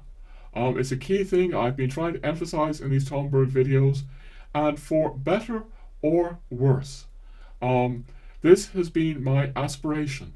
Not to just go along with what everyone else says or thinks, but really watch and study and listen. Really listen to people. As I say in this video, I've made efforts to seek out, especially elderly Irish, and really pay attention and listen to them. Through these processes of, what I call some way to verify, some way to corroborate, through these processes of trying to pay very careful attention to the Irish and to the people in other countries, whether it's the French or the English or the Swiss. These are my conclusions, for better or worse. I, along with many, many other people, see something remarkable in Ireland, absolutely remarkable still. And, one thing I've said as well, I've noted, um, I do find, generally speaking, the Irish to be really quite humble and unassuming. I'm not really sure that, the British, certainly not the French, are humble and unassuming in the same way. I love the French, but, they're very different from the Irish. Um, or do I say it? All right, I'll say it. You know, I left America twice. Once because I had to, because of my family circumstances when I was 16, but I went back for a while in my 20s to America. And when I consciously decided that I wanted to be in Europe, there was this whole attitude, at least in America of the 80s then. How could I ever want to live in Europe? Because don't I realize that America is the greatest civilization in the world? People were like astounded that I was choosing to return to Europe. Astounded because there is such a quality of pride in the American way of life and America as, yeah, the greatest culture in the world. At least that's how America was, um, back in the 80s. So, I see that pride in America. Has good sides, has bad sides. I see that pride in the French. That very, French pride. Part of it's very justified because the French, really strive for excellence. Maybe strive for excellence in ways that, the Irish don't always. All right? I can see, all kinds of different characteristics of the Irish. It's like if you really wanted to commission me to do an episode where I spoke about the shadow sides of the Irish, yeah, I could probably speak about things. I don't really want to go into that. I'm just trying to give you a little bit of balance here. 2 days later, and in reviewing what I've recorded, I'm concerned that my comments about Catholicism and lawlessness or anarchy might be misconstrued. I want to clarify that, and I'm going to clarify it by returning to my experience again of having stayed many long visits over many years, something like 20 years to Zurich, which is the big city in Switzerland where all the banks are, and as I said, where Zwingli was. So, I mentioned that you could get abused for jaywalking. And I don't just mean when traffic is crowded, I mean when the streets are empty. And, you could get abused for breaking other kinds of, laws and rules. Like, running your lawnmower on a Sunday. You'd be concerned, well, you wouldn't do it. You'd be concerned because of, a kind of rule in that society that you don't make noise on Sunday. Now, obviously, all this has positive sides as well. Switzerland, when I was going there, ran in this kind of magnificent clockwork way where everything was incredibly efficient, everything was on time. When I first went there in the late 80s, I found it astonishing. It was like, it appeared to me like supernaturally clean. It's like you could almost eat from the pavements or sidewalks, as Americans say. And obviously, Sunday was quiet. By contrast, Ireland, with its, more lax and relaxed set of attitudes, easily, and in my view, too easily, fell into the rhythms of Anglo-American capitalism and turned Sunday into capitalist festival, so to speak. You could just go and shop, shop, shop, shop, shop. I do want to bring out other sides to Ireland as I go along. But I look at these experiences of, for example, Switzerland, and I think about them. And I'm aware of other things. I'm aware, ladies and gentlemen, that there are Catholic parts of Switzerland that are a bit different. The French and French and Italian speaking sections, which are demographically quite large. But if you look at Switzerland historically, the two great centres would be Zurich, as I say, where all the, banking and all of that is going on, where Zwingli was so potent, and Geneva, French-speaking Geneva, which is actually Protestant, dominated by Calvin. And a Protestant ethos has clearly shaped the entire country, even if, there are these days more and more, Catholics living there. The country has been shaped by a profound Protestant ethos, and my experience of Switzerland, obviously, goes on in my own soul, comparing and contrasting Switzerland, Ireland. It's not enough just to have my own experiences, it's important to look at others. And I'd like to bring up an example that some of you might find a little strange. I want to invoke the ultra-liberal Irish-American Catholic priest Andrew Greeley. Now, I'm not invoking Andrew Greeley. He's deceased now for his, ultra-liberal theology. No, I don't really have much use for that. Andrew Greeley was also known for a set of, apparently lurid novels that were, sexual in content and shocking for a priest to write at the time. I've never read any, so I wouldn't know. But just because I'm not really interested in Andrew Greeley for his theology or for his fiction, I am interested in Andrew Greeley for his sociology, because Greeley was sociologically interested, and he was actually a trained sociologist looking into these things, as indeed other sociologists over the centuries have looked into these things. So look, to clarify this, I'm going to read you another short section from my book that may help throw some light on these things. Many have tried to identify the profound differences between Protestant and Catholic heritage. No need, I think, to recycle all the theories here. However, we may briefly note the atheist sociologist Max Weber, who wrote The Protestant Ethic and the Spirit of Capitalism. Weber argued Protestant culture led to capitalism since Calvin's equation of worldly material success with divine favor spurred enterprise. Well-known theory. But of course, keeping in line with this video, what if it's not only that, ladies and gentlemen? It's not only what's going on in the mind, it's also that in Calvinism, you don't have the sacraments. One may also consider the Catholic sociologist and priest Andrew Greeley. Greeley argues that Protestants and Catholics imagine the world differently. Protestants tend to see God as more remote and esteem independence and self-sufficiency more highly according to sociological surveys. Likewise, Catholics tend to see God as more intimate and place greater value on family and community. For this, Greeley cites numerous findings.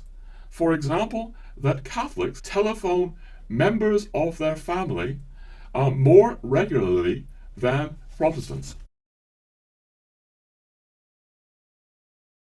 But is there any real need for sociological arguments when it is plain that generations of people raised in such different environments will inevitably take on diverging characteristics?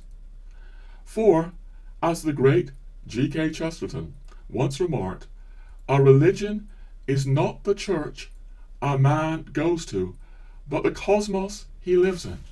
This is my point, ladies and gentlemen. The Irish have lived for centuries in a Catholic cosmos, and the effects of that, despite globalization, despite this massive capitalism, destroying all our natural rhythms and traditions, the effects of that, in my view, ladies and gentlemen, do not simply go away overnight. In fact, I think they're very deeply rooted. I'm going to invoke now a lovely Irishman who I very much respect, but also disagree with from time to time on some key things. And I'm thinking of Mal Hocklin O'Kellick. I hope, Mal, if you're listening, that I have not mangled the pronunciation of your name too much. Call you Mal for short, also known as Irish Papist. We've brought up Mal before in these episodes. And yeah, Mal, I think, is doing good work for Ireland. Although maybe he's so humble he doesn't actually always recognize that. But yeah, Mal and I have had discussions about this, maybe even bordering on arguments at times. There's a video I have on this channel, episode 31, I believe, that's very much about how Belloc saw the Protestant Catholic divide in Europe and how it worked out. And I think if you were to look at that episode, it's actually one of my favorites. You not only get more on this theme, but you might actually find Mal and I arguing in the comments. Because, if I recall correctly, Mal's perspective is that in a society destroyed by globalization, none of this matters anymore. I'm not going to get into another argument with you now, Mal, but clearly where I'm coming from in this video and where I'm coming from in this channel is that I do see things very differently based on my experience. And this actually gives me hope for Ireland. Despite everything that's happened here, I believe that the Catholic roots of this country go very, very deep indeed. All right. Speaking of my friend who strikes me as rather humble, Mal, I want to return to the theme of Irish humility. All right? And again, these are all just generalizations. There are all kinds of egocentric, arrogant Irish, here in Ireland like there are everywhere else. I hope that's clear. Indeed, all of us are terribly arrogant because we are fallen. The pride of Lucifer caused his fall, and that Luciferic pride is working in all of us. All I'm saying is that I see a relative level of humility in Ireland that has long really touched me and seems different from other countries, But as much as I value this Irish humility, it's not without shadow sides as well. There are times when I wish the Irish would hold their head up higher and be more proud of themselves, proud of their culture, like the French are, for example. And to give you an idea of what I mean, I want to invoke the notion of paddywhackery. If you don't know what paddywhackery is, it refers to stereotypical portrayals of the Irish in media. In fact, for once, I'm going to bring up a dubious source, Wikipedia, and I'm going to just read you what Wikipedia says about paddywhackery because it's not without some accuracy. So, Wikipedia. Paddywhackery is a stereotyped portrayal of Irish people once common in plays. Well, ladies and gentlemen, it's not once common. What I despair of is to see these stereotypes still going on. And moreover, I despair of seeing the Irish actually ape these stereotypes in their own media, in their own movies, portraying themselves in terms of paddywhackery. Let's continue with what paddywhackery is.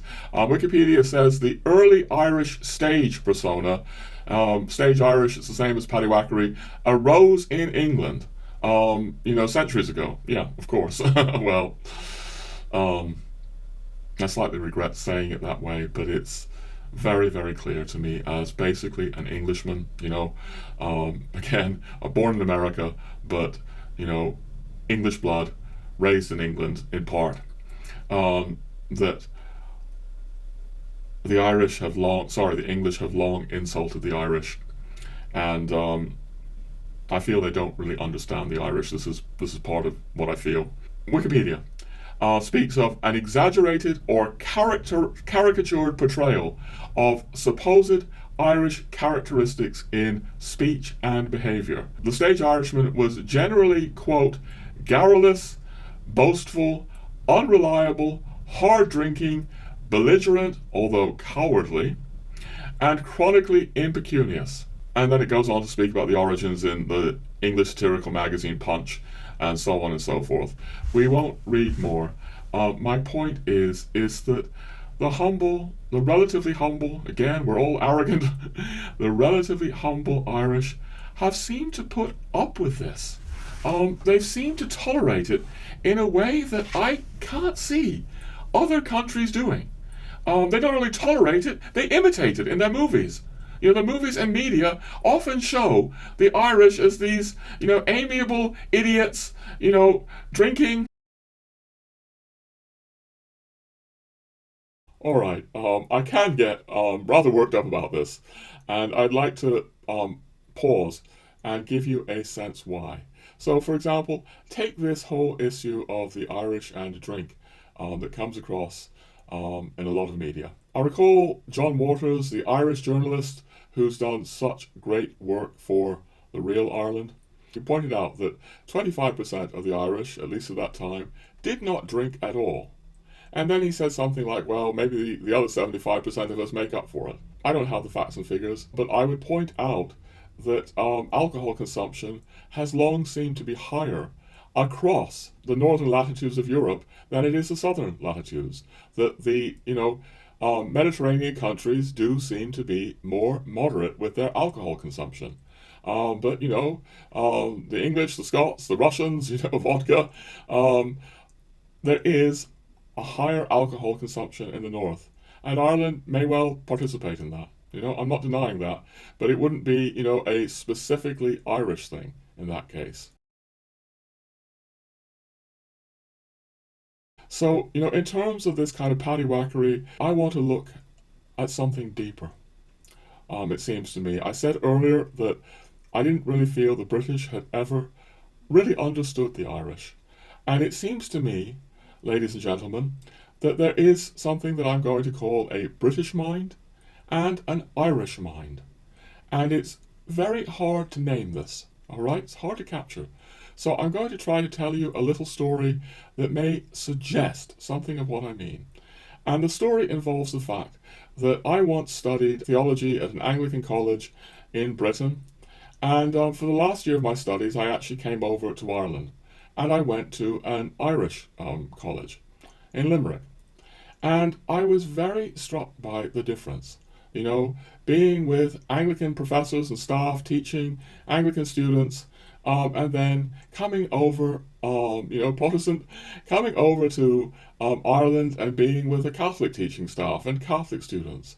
And so because the transition was so marked for me, it did seem to me at the time, hard to name this, but that I was seeing a difference in the Irish mind.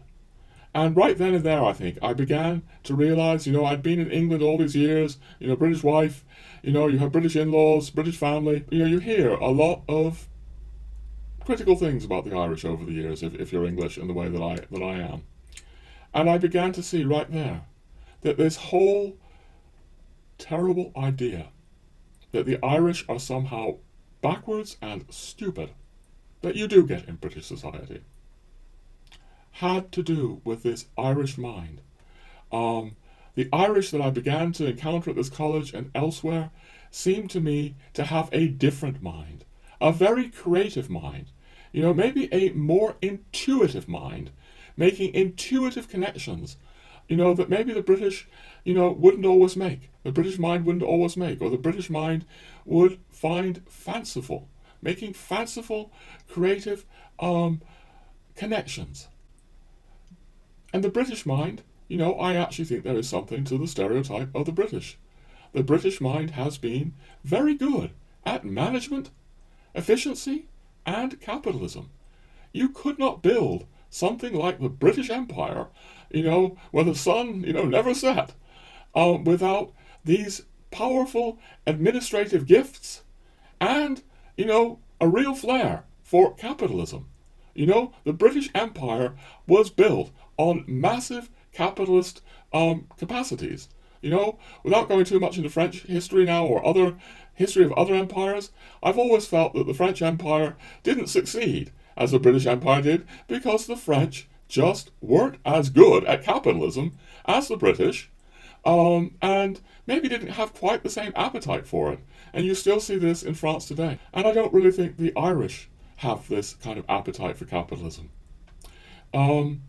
So here you have this British mind, and yes, it's gifted for administration.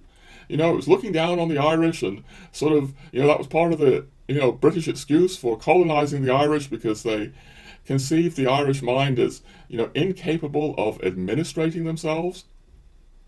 And maybe this very practical, efficient, capitalist mind couldn't see this more creative, lyrical, intuitive mind. I have found the Irish to be very intelligent, very astute, very perceptive, with a creative intelligence that manifests, in their literature and their poetry. There's something very special about the Irish mind, I think, but it's different from the British mind. And the British mind, geared in the way it was, couldn't understand. And then you factor in all kinds of anti-Catholic prejudice that was built into the British mind since the Reformation. Looking at the Irish, they still believe in these sacraments, they still believe in this, priestly, voodoo and, this priest-ridden lot of superstitious Irish, because the Irish had the faith in the sacraments. They could see the mystical body of Christ, and they clung to it. The Irish mind could grasp this in a way that arguably the British mind could not, or could no longer grasp it after the Reformation. A British mind more oriented towards pragmatism and less oriented towards mystery. All right? And this is why it bothers me. Paddywhackery bothers me. And yes, I get worked up. I do. When I see the Irish imitating that paddywhackery, in their own media. I do get worked up about it. Forgive me. But it's because I believe in the Irish mind. And yeah, it's maybe, there's something so humble about the Irish that they really don't mind this. But yeah, I believe in the Irish mind. But my point in terms of humility right now is that imagine, ladies and gentlemen, imagine that there was a whole set of movies which were, portraying Americans, with all of these qualities. I think Americans would be quite upset, and maybe rightly so. I'm not saying there isn't anti-Americanism in the world. Obviously there is. I will strike some people as anti-American myself, unfortunately. What I'm really concerned about are the giant American corporations and the giant American banks. I don't think that I have, any ill feelings towards Americans themselves. But yeah, those aspects of American culture, and it's really sort of Wall Street and Hollywood culture, doesn't reflect, all kinds of, other places in America so much as it reflects Wall Street and Hollywood. I am troubled by that, but anyway, I'm digressing. My point is that I think Americans would object, and they certainly wouldn't start creating movies about themselves, portraying themselves as idiots. Or I think of the French. I watch a lot of French YouTube, try to stay up with France. One of the things I notice is that the French are up in arms about an American Hollywood creation, cartoon, the skunk, Pepe Le Pew, who is sort of shown as lascivious, lecherous, to the point of very, very much harassing women, to say the very least. He also stinks. Bonjour, Monsieur Frog. Comment allez-vous this fine morning? Knee deep in flowers we'll stray. Keep the showers away. And if I kiss you in the garden, in the moonlight, a lady, feminine, female, girl. In the spring, a young man's love lightly turns to thoughts of fancy. Hello, young lover, whoever you are. I am Pepe Le Pew. Everyone should have a hobby, don't you think? Mine is making love.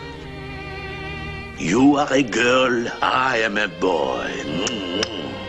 And the French mind this portrayal of themselves in terms of Pepe Le Pew, the skunk. You can find a lot about it on YouTube. You will even find French conspiracy theorists suggesting that it was a deliberate attempt of American propaganda to create a negative image of the French in young American minds, because France has been so looked down by the American administration, for bucking the trend towards world capitalism. That's a whole another episode I'd like to do at some point. How France to its honor and its glory, has stood up to American capitalism in certain ways, at least. And the tendency is there, and I celebrate that. But that's another episode. My point right now is that, neither people like the Americans or the French would take kindly to being repeatedly portrayed as sort of drunken, amiable idiots. What can I say? And something else I want to bring out about this as well. This paddywhackery started in England, but it certainly crossed the Atlantic into American films as well, where you see the same kinds of things. And again, I want to come back to the idea, which, based on my own experience, but others have said the same thing, seems very true to me. The Irish English and the Irish Americans are not the same as the Irish. There will be some characteristics there that they share, certainly. But I've seen lists, on the YouTube, lists on the internet, compiled of supposedly Irish characteristics, and I think that they're compiled by Americans, because I don't really think the Irish would see themselves in that way. So you had this because of the tragedy of the famine. There's mass immigration from Ireland to England, to America, to Australia, and so on and so forth. And they created, Irish communities there, and those communities evolved in different ways than the Irish did. And I do actually suspect that some of the kind of English and American paddywhackery comes out of witnessing those kinds of oppressed Irish communities in Ireland and America. For me, it's significant that the roots of the IRA are actually in America. That's another whole topic. But things evolve differently. I spoke about my experience of, Irish Liverpool. It's for another episode. But, this whole idea of the Irish as, in these terrible terms, may owe something to the fact that in England and America, they were oppressed in a certain way. Signs saying no Irish need apply. And they're based on observations of the Irish Americans or the Irish English, and then cruelly caricatured. And I just really wish the Irish would have more pride here. Alright, before moving on, there's another quality of the Irish that I want to pay tribute to. And in some ways, it's the hardest one of all, because it's elusive, it's almost mystical. It's hard to capture. But it has something to do with mourning, weeping, and compassion. And maybe the way that I could illustrate it is like this. We're all suffering on this planet. We're suffering incredibly. But if you're only aware of your own suffering, that's when you're going to start ranting or whining or complaining, or you get focused on your own suffering and you rant or you complain. And we all do that, of course. At least I do. But what if you're not just aware of your own suffering? What if you're aware that we're all in this boat together? Well, it becomes much harder then to rant. And this is something that I find in the Irish. I'm not saying the Irish don't rant, obviously they do, but I find something of a collective mourning and a collective compassion. Like somewhere there's this awareness in Irish communitarianism of this, even if it's a subliminal awareness. I'm not saying it's always that conscious, but it seems to me that there is this awareness that we are in this suffering boat together. Now, this may be based on centuries of oppression. I think it's also based on the sacraments. Obviously, that's what I'm saying in this video. But it's here. It's here. And I want to pay tribute to this. I also want to just bring back again the sacrament of confession and everything that I'm speaking here. Because, yeah, we've mentioned how the Irish went to confession, a huge portion of the population every week, Irish Catholics, another proportion every month. Obviously confession disappeared from the Protestant cultures, and it is now disappearing, after Vatican II. But if you are in the habit of looking at your sins, confessing your sins, not only will the habit maybe make you more humble, but the actual grace, the grace of confession will render you more humble. And if we really take the grace of these sacraments seriously, if we're going to confession regularly ourselves, month in, month out, if not week in, week out, we see that confession transforming us. We obviously go regularly because we take it seriously.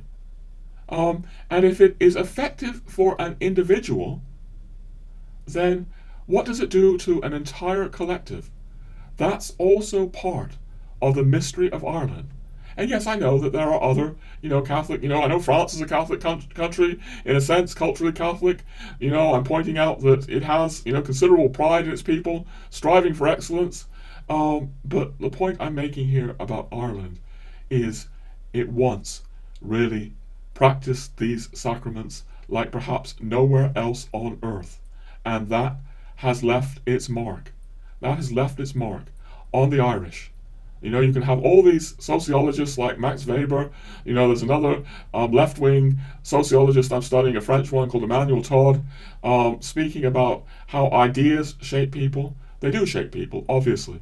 But the sacraments, entirely excluded by left-wing sociologists like Max Weber and Emmanuel Todd, no matter how brilliant these left-wing, intellectuals are, and they are brilliant, the sacraments are being left out of the equation.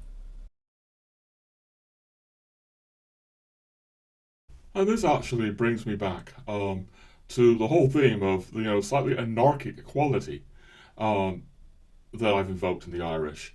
Again, we're not trying to praise utter lawlessness, but one could look at confession and see an entire society, conditioned by confession, that your sins are forgiven. Again, not just, the mental concept that your sins are forgiven, but the actual grace, being, liminally, subliminally, aware that you are being cleansed.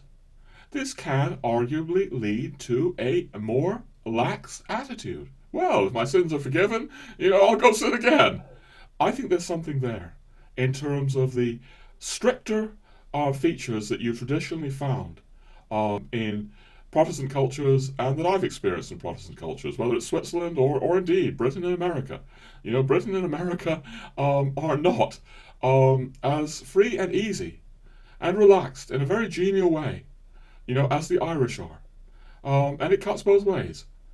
Frankly, there's something about this genial, relaxed quality of the Irish that is moving to me. It feels natural, it feels human at its best. I'm very moved by it. But, again, it's not without its shadow sides as well. So yeah, not trying to hold up lawlessness and anarchy, but trying to look at the effects of the Catholic mystery and the Catholic sacraments on entire populations over time. Alright, we're now going to take a major swerve in a different direction, if you like. I want to start speaking about ValentinTomberg and the Angel of Ireland. Now, Tomberg, this Catholic mystic and thinker I've been alluding to, is not well known in Ireland, although I might mention that Robert Nugent, who is doing such magnificent work for Ireland, saving the soul of Ireland, the real, I see such inspired work there. We may come back to that, to Robert's work. But Robert Nugent, in his very successful Irish YouTube channel, is also doing videos about Tomberg. I put a link down below to Robert's channel, I think. Right. But right now, yeah, I'm also invoking Tomberg for other reasons as well. Let me just say this before we proceed with the Angel of Ireland and the concept of guardian angels of nations. As I've remarked already in these videos, I now have two different types of audience watching these videos. In the last year or two, there's quite a contingent of people who have come on board this channel, hundreds, it seems to me, who have subscribed after seeing the Tomberg videos. And those videos, I didn't even want to do Tomberg videos on this channel, really, but various things pressed me into it. These people who have come on board this channel aren't necessarily Catholics. They're maybe in many cases where I was. I repeat, I was only able to become a Catholic and the kind of Catholic I am today thanks to this unusual Catholic thinker, ValentinTomberg. When I first encountered Tomberg, I was extremely skeptical of Catholicism, and some of those people watching this, I think, will be the same. And what I'm about to say will have some reference to these people as well. But we're still going to be speaking about Ireland, not a complete detour. What I want to speak about is where Tomberg speaks about nations having guardian angels. And this concept may strike people as unusual. It doesn't really strike me as that unusual. First, because if we all know that God has given each individual a guardian angel, then why not a country or a people? Would God not give a country or a people a guardian angel? And in fact, guardian angels are testified to in Catholic tradition. For example, I believe I'm right in saying that June the 10th in Portugal is a national festival dedicated to the guardian angel of Portugal. And there are certainly other Catholic mystics and thinkers who have spoken about nations having guardian angels. Tomberg is no exception there, obviously. Some people may find, things I'm about to quote rather too wild or speculative. That's fine. I don't expect anyone to take this seriously. And I don't really think that Tomberg did. He wasn't asking people to believe what he's writing in his Catholic works. You may validly ask the question, well, where does Tomberg get all this stuff? I'll make a quick response to that. The man had staggering erudition. Both, from his Russian Eastern Orthodox traditions that he grew up with, Catholic traditions, Catholic theology, Catholic mysticism, a polyglot who spoke, a good, 5 to 10 languages at least. The man had tremendous erudition of tradition, and no doubt he was drawing on that. But it's impossible to avoid the conclusion for many of us that Tomberg was also a mystic who was speaking at times from his own private experience. Anyway, without asking anyone to take this on board, I'm going to just go into a little bit about Tomberg and guardian angels.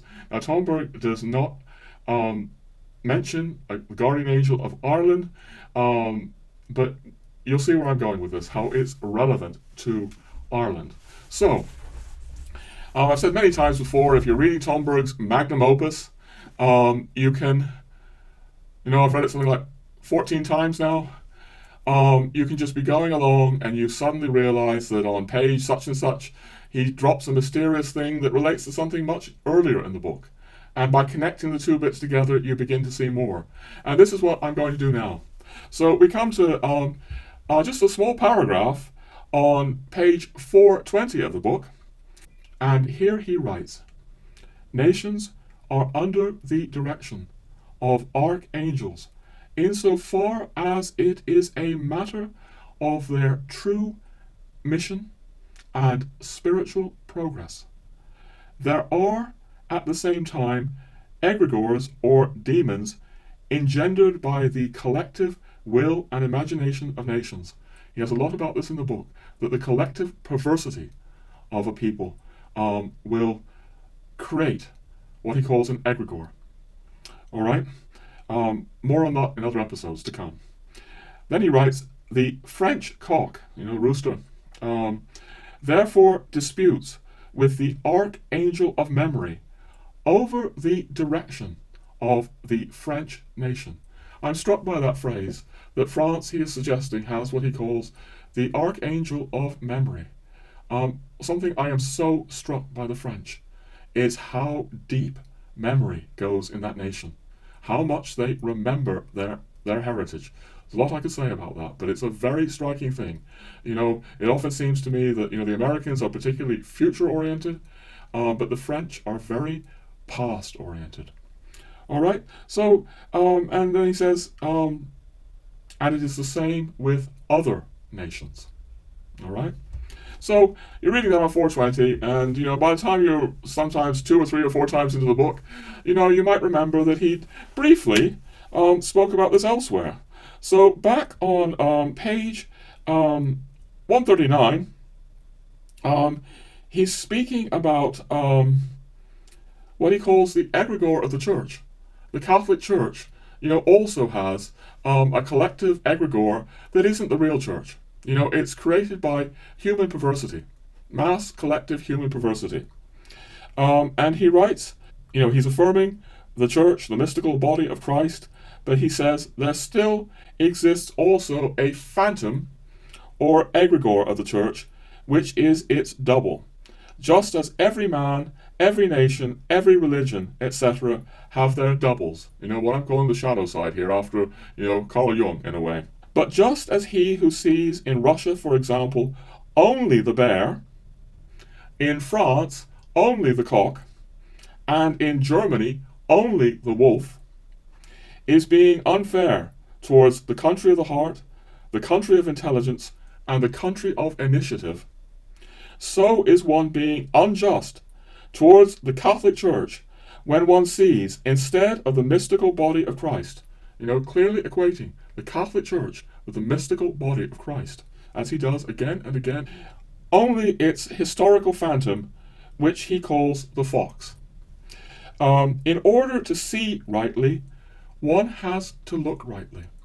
And in these Tomberg videos, I want to suggest to my non-Catholic Tomberg viewers that maybe they are not seeing the Catholic Church rightly because they are not looking rightly. All right? In order to see rightly, one has to look rightly. And to look rightly means to endeavor to see through the mists of the phantoms of things. So he's saying there is a kind of phantom reality to the church, to countries, and then there is the real reality. Tomberg, of course, was a Platonist, which doesn't mean that he didn't highly value Aristotle. The legal works are filled, very much based. The third one in particular, on Thomas Aquinas, St. Thomas Aquinas, doesn't mean that he didn't value Aristotelian thinking, but he was very much a Platonist, looking at the hidden archetypes beyond, material reality. That's key to all his thinking, and he's orienting us here to guardian angels of nations, being in a struggle with the collective perversity of the people of the nation, the egregore. All right?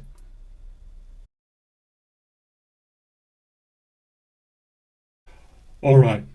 In pondering that kind of material from Tomberg over many years, I clearly couldn't help but think about the Angel of Ireland and the combat of the Angel of Ireland with the collective perversity of Ireland, which Tomberg is speaking about in terms of the egregore. To be clear, what he means by an egregore very briefly is not true life as created by God, but is in some sense some kind of artificial life that groups generate. Another huge passage here that could be relevant is in his final writings, collected in Lazarus Come Forth. He speaks about Moses coming down from the mountain and Aaron at the bottom of the mountain, building the golden calf. And he's suggesting that, Moses has the true mission of Israel, and Aaron is indulging in this collective perversity. Just as an aside, if you read those passages carefully, in Tomberg's final writings written after Vatican II, and you're asking yourself, why is he going into, the whole story of Moses and Aaron and the golden calf in such a detailed way? It's impossible for me not to conclude, given other things he says about Vatican II, in the book, Vatican II opening up the portals to the gates of death. That's in Lazarus Come Forth as well. But this is also a reference to this. He sees a kind of collective perversity erupting in the church, that is not the will of God for the church. And whatever you make of the actual council itself, it can't be denied that people went into a kind of craziness, a kind of frenzy after Vatican II in the most extreme ways in the late 60s. Tomberg, would be suggesting that as a form of collective perversity. But I'm getting too far away now, maybe from Ireland. I cannot help but think of a struggle going on for the soul of Ireland. The more I've been with these ideas over the years, I would suggest that the collective perversity of Ireland, this is going to be controversial to many people, is now really truly fed by the greed that's been imported into this country, through the capitalist and consumerist culture. Yes, very much fostered by the Wall Street and London banks. Not the only form of fostering it, but there. Indeed, coming back to Paddywhackery, I feel like there's a profit motive here. We can make money by portraying ourselves as idiots, like playing up to this paddywhackery that exists, in the culturally Protestant Anglosphere. We can sell Ireland as something that seems to me degraded. So, for those of you who are thinking that I'm just looking at Ireland as all sweetness and light, okay, I'm not.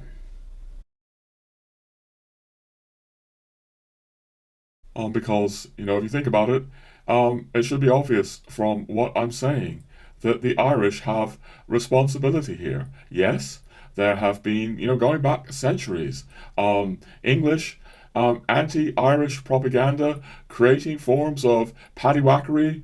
It's in American films as well.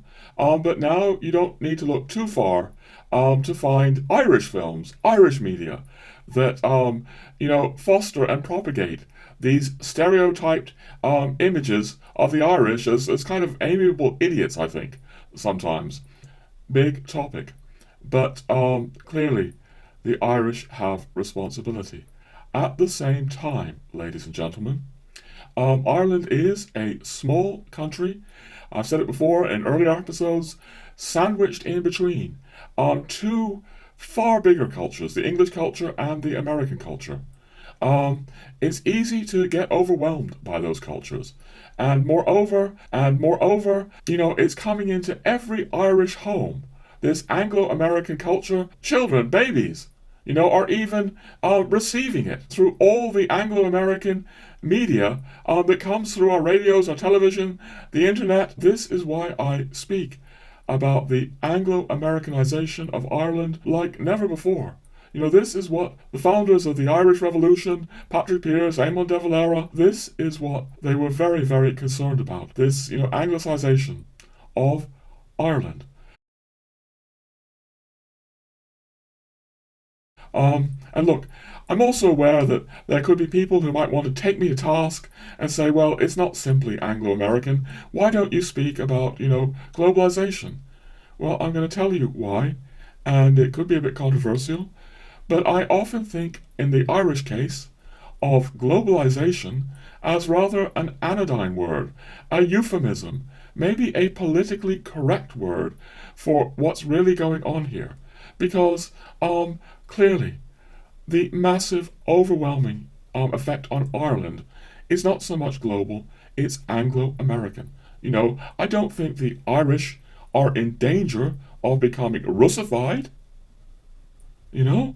Okay? I don't think there's going to be a Chinification of Ireland.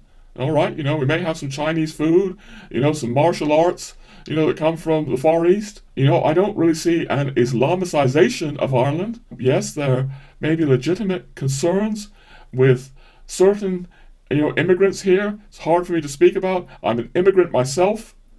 And I do believe in immigration, for the purposes of mercy and compassion. But no way is Ireland in danger of becoming Islamicized in the way it's in danger of Anglo-Americanization. Or you could even think of, I could say Ireland's not in danger of being Hinduized. But you know what? Through the New Age, there is some kind of danger there. And I think to myself of the American priest, Father Mitch Pacwa, who speaks about the New Age movement as a highly Americanized form of Hinduism. That's a bit simple, but it's a nutshell. It's a nutshell. If you were to say a highly Americanized form of Hinduism and Buddhism, you'd have a pretty good nutshell description of what the New Age is. And very clearly, that is very much taking over Irish spirituality, and it's another, more subtle way, or not so commonly commented on way, that Ireland is becoming Americanized by having this Americanized, Hinduism or New Age spirituality. So in other episodes, I've spoken about the McDonaldization of Ireland. These are common theories about how a country like Ireland is becoming Americanized, but you have to remember things like the New Age movement as well. So, this is why I do want to speak, even though it will be controversial to some, about not so much the globalization of Ireland, although of course globalization does exist, but the Anglo-Americanization of Ireland.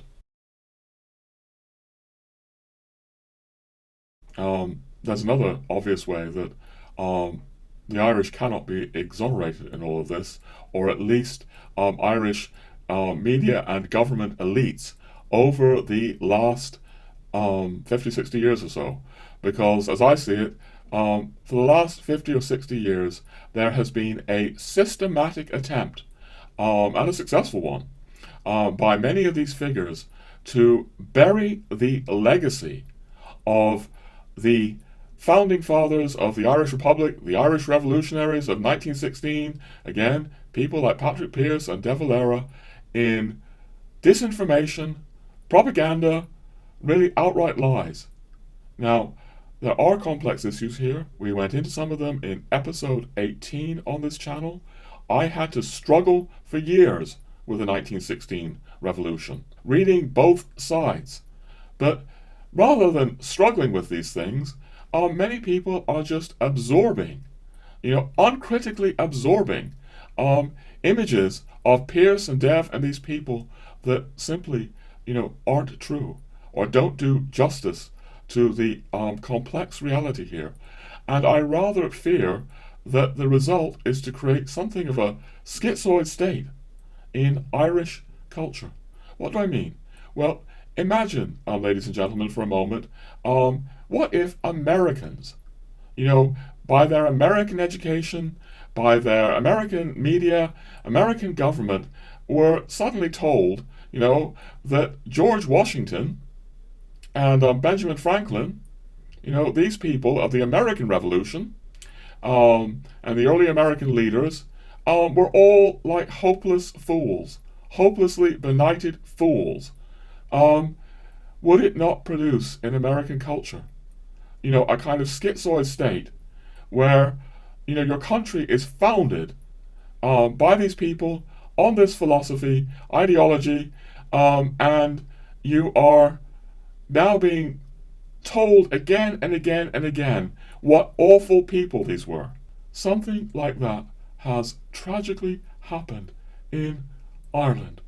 And I have to say that whatever the complex realities here, people like Eamon de Valera were of a far nobler nature than anyone I see in today's ruling class, in ruling politicians and ruling elites in Ireland.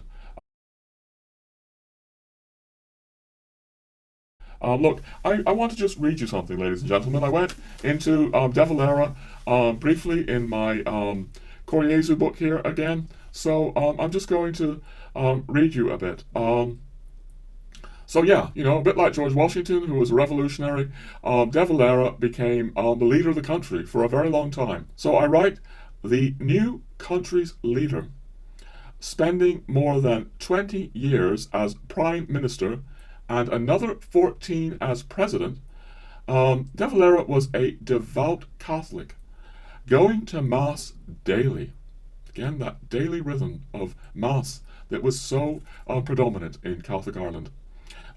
Indeed, in 1928, he experienced a mystical vision of Christ, which profoundly affected him till the end of his days. He spoke about this, hardly told anyone about this, but it's clear, if you read about this, at the end of his life, he was still marked by this vision of Christ that happened to him in 1928, even though it was a very, very private thing. He also founded the conservative Fianna Fáil party, whose policies markedly differ from Anglo-American conservatism. I'm speaking here about Thatcher, people like that. Few things illustrate that difference better than a speech De Valera gave on St. Patrick's Day, 1943. The Ireland which we have dreamed of would be the home of a people who valued material wealth only as a basis of right living, of a people who were satisfied with frugal comfort and devoted their leisure to things of the spirit, a land whose countryside would be bright with cozy homesteads, whose fields and villages would be joyous with the sounds of industry, whose firesides would be forums for the wisdom of serene old age. It would, in a word, be a home of a people living the life that God desires that men should live. Dear lector, I invite you to reflect a moment on the electoral prospects of conservative politicians elsewhere calling for frugality, things of the spirit, forums of serene wisdom, and money only as a basis for the life that God desires that men should live. Do not phrases like political suicide spring to mind, yet Eamon de Valera was repeatedly elected leader. Plainly, his dream was no solitary reverie. It inspired countless souls, Irish souls, for half a century. And now it doesn't. Again, there are complex issues that have to be struggled with here. De Valera is criticized for his economic management of the country, for example, because he did believe in a frugal Ireland, an Ireland of things of the spirit, and no doubt people suffered as a result of that at times. Politicians, leaders make mistakes. But this is what I want to say. De Valera was very concerned, I believe, about, again, the Anglo-Americanization of Ireland. He had to tread carefully with America because he had lots of American supporters. But in his economic policies and in everything else, his autarky, he was trying to keep Ireland free of Anglo-American capitalism. This is what I have come to conclude after years of reading all kinds of biographies of De Valera, struggling with the man, thinking about the man. He saw the danger, and he was concerned in a very noble way for what has happened to Ireland, what we see has happened to Ireland, and unlike today's politicians, who try to bury him in, as I say, disinformation, outright lies, he was concerned about something higher and more noble. And clearly, De Valera is not alone in the way he seems treated. All kinds of people who stand for these higher and nobler Catholic ideals, you know, it's necessary to slander them and bury them in lies and distortions. And yeah, it can lead, I think, to this kind of schizoid splitting of the Irish psyche.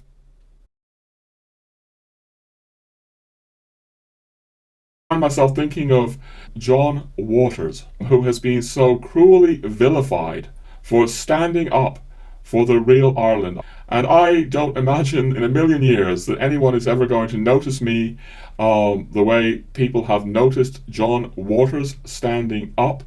You know, I'm not a public figure, I'm not doing public work like, Robert Nugent again. I'm just a kind of hermit, making these videos from my hermitage in Ireland, so to speak, my Irish hermitage. Kim and my wife are sort of two English hermits who, by the grace of God, are in Ireland. But if these videos were ever to come to a wider secular audience in Ireland, I can imagine that I would be vilified as well, like John Waters has. It's very unlikely anything like that will ever happen. But yeah, I just want to say, the Irish are fallen and capable of all kinds of perversity, even though I mean everything I say about profound Irish capacities for humility, for this kind of compassionate, mourning. We're all in this boat together. In fact, something's just flashing into my mind now, and I'm going to say it. I once knew somebody from another country who'd come to live in Ireland for a while, and this person was having real problems. And they ended up having to sort of rely on Irish counseling services and, things like the Samaritans. I don't know if Americans will know what the Samaritans are, but it's a network of people that you can call on the phone and ask for help if you're really, really struggling. And this person from another country said to me, they were calling such agencies, and even though they had reached out to people in their own country like this, the Irish people were far more soulful and caring than she had experienced in her own country. All right? Okay. I stand by all of this. And, if people think that I'm just looking at Ireland through rose-colored glasses, I hope they will hear that although I stand by all of this, I'm hardly denying other sides to the Irish experience. Just like, I see the miracle of the Catholic mystery as necessary for the world, I'm hardly, I mean, crucial, hardly denying other sides to the Catholic experience.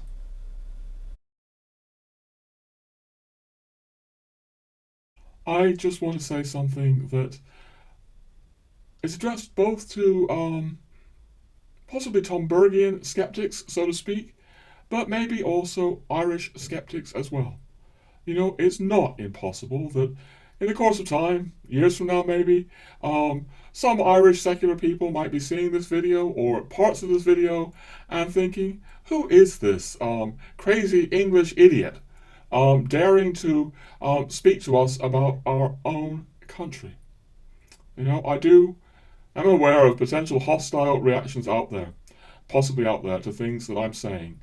But, it could be that there will be skeptics who aren't exactly hostile, but, certainly on the Tomberg side, but also the Irish side, who might be saying, well, don't I realize that the Catholic Church is in massive decline, in hopeless decline? I guess I would imagine that to be the position of Michael Martin, who I referenced in last two videos on this channel, who has now left the institution of the church behind. There may be other people like Michael, people I respect deeply, with that kind of question as well. So I want to say some things that refer to that.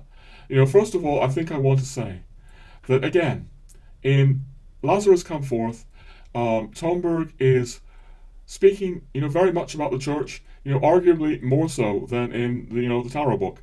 And I think that it's clear that he's very conscious that he's reaching the end of his life. He seems to have foreseen the end of his life. Somebody apparently said to him, well, what about your wife? If you leave her. And he replied with apparently a calm kind of knowing, that's not going to be a problem.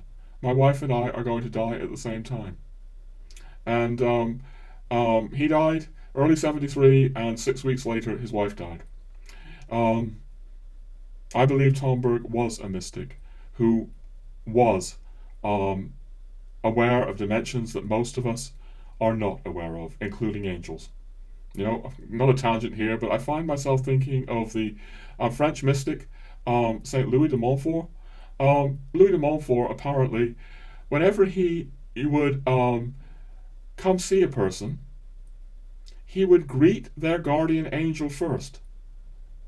And similarly, when he visited a city, he would also greet the angels of the city. So there are Catholic mystics, down through the ages, who take these angelic realities very, very seriously, and Tomberg was another one of them.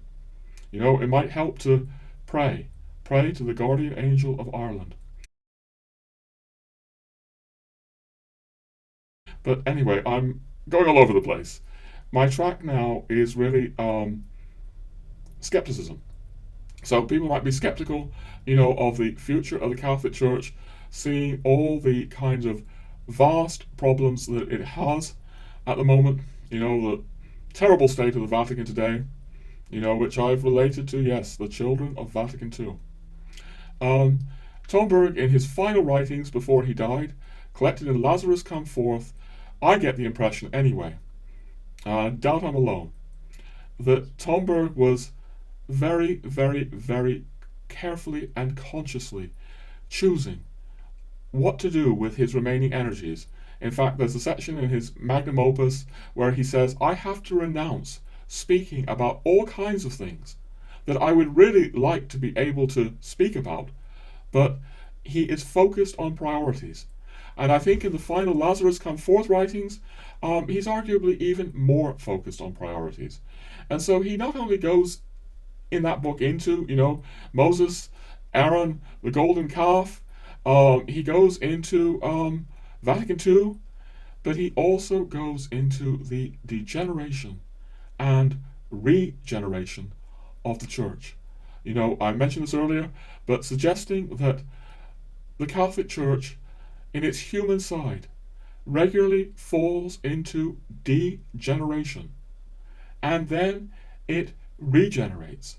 I think we're going to have to do a whole episode on this, because Tomberg doesn't just speak about it in Lazarus Come Forth, but he speaks about it in his private correspondence. We may have to do a whole episode. But if there are people, people I respect, like Michael Martin, looking at me, other people, whole kinds of people, standing up for the church in the way that I'm trying to do, I think it's because of many things. But two things stand out. One, I have experienced the Catholic mystery in Ireland, and I've experienced it in other countries as well.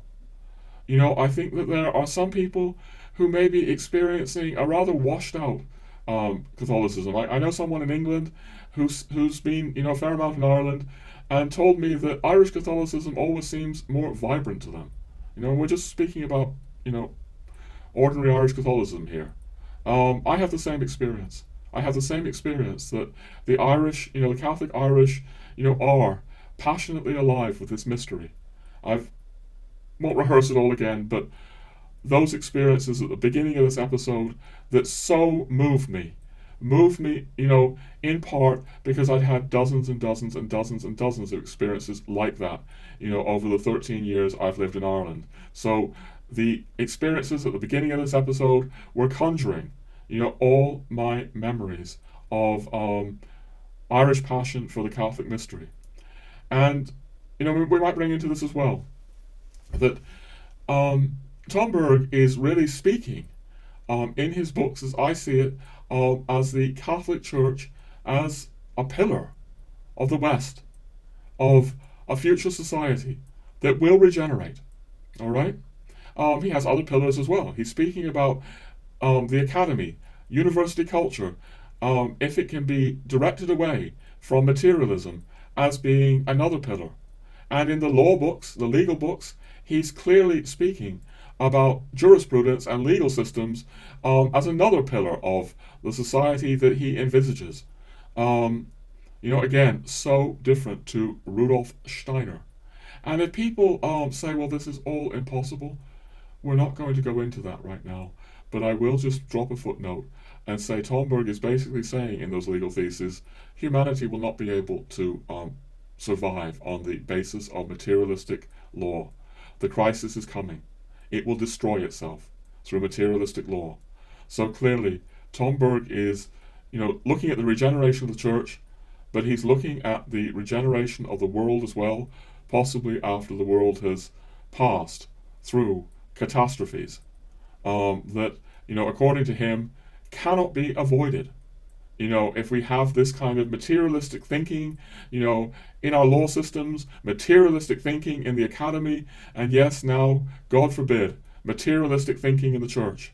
He also goes into this in Lazarus Come Forth. He talks about the Dutch progressive theologian Schillebeeckx, and how Schillebeeckx is dismissing the concept of angels, and he really speaks about how deplorable Schillebeeckx's attitude towards the angels is.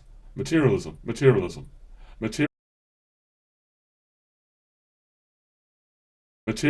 will lead us to catastrophe. This is Tomberg's message, but we need to have faith that we will not be abandoned. The church will regenerate. And so I know that there may be people, watching this channel, some of them are into Tomberg, and they may be saying, come on, Roger, can't you see, all the Cardinal Theodore McCarricks? Can't you see what's the corruption that's going on in the Vatican? Yes, I can see this. I can see this. Moreover, going back many years, as the Irish writer and priest Malachi Martin, he was really speaking about St. John Paul II in a battle with Freemasons in the Vatican. I can't say, how much of Malachi Martin's material is true or not true, but I don't think that he just invented it all out of thin air. Pope Benedict XVI asked, I think it was in his first opening address, to pray for him, lest he flee from the wolves. There are wolves in the Vatican. Wolves in the Vatican, in St. John Paul II's time, Malachi Martin speaks about them as Masonic wolves, very, very linked to capitalism. The book is worth a read. Something is rotten in the state of the Vatican. No doubt about that. My point is the Catholic mystery is far, far, far, far greater than anything to do with the present 21st century state of the Vatican. And that is what, the miracle of Ireland, the miracle of this humanity that I find in Ireland has taught me.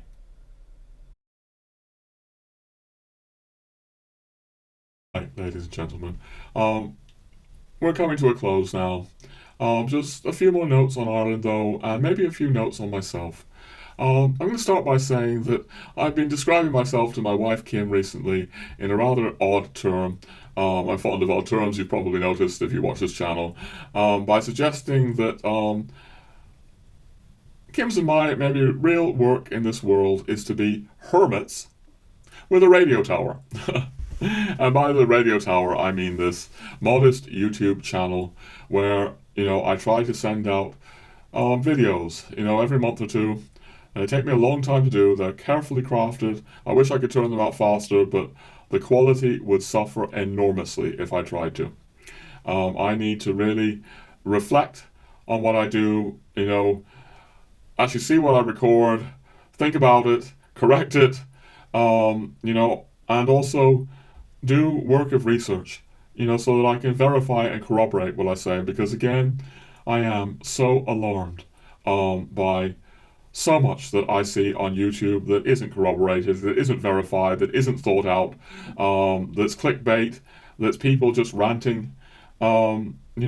this odd term, Hermits of the Radio Tower. It's trying to send out things into the world that hopefully are a little bit more thoughtful and recollected than others, and aren't just, parroting groupthink. Too much of that as well, alas, with effects. The groupthink is not without effects.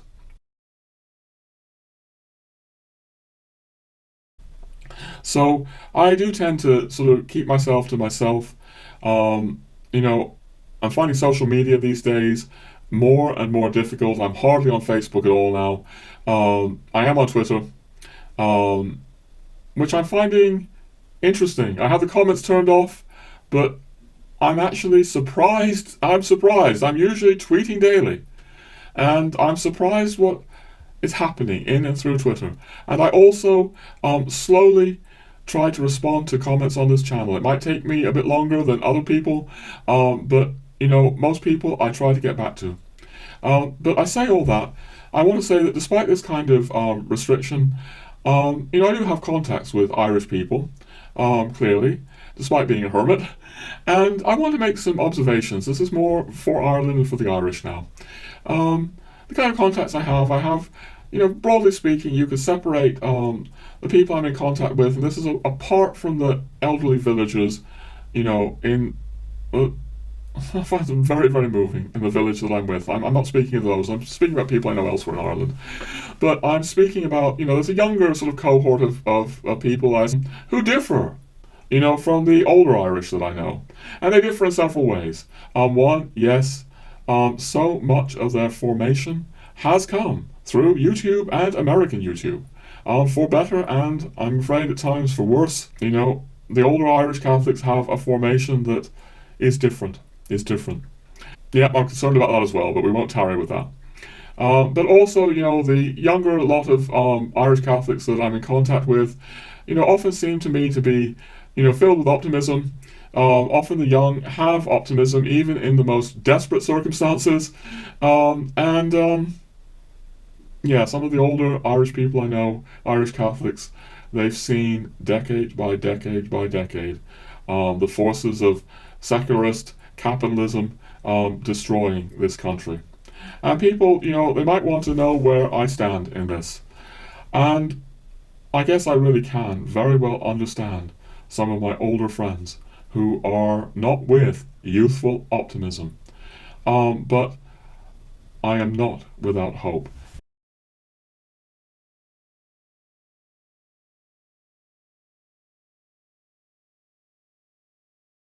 Yes, not without hope. And not without hope because of the very things that I have tried to invoke in this episode.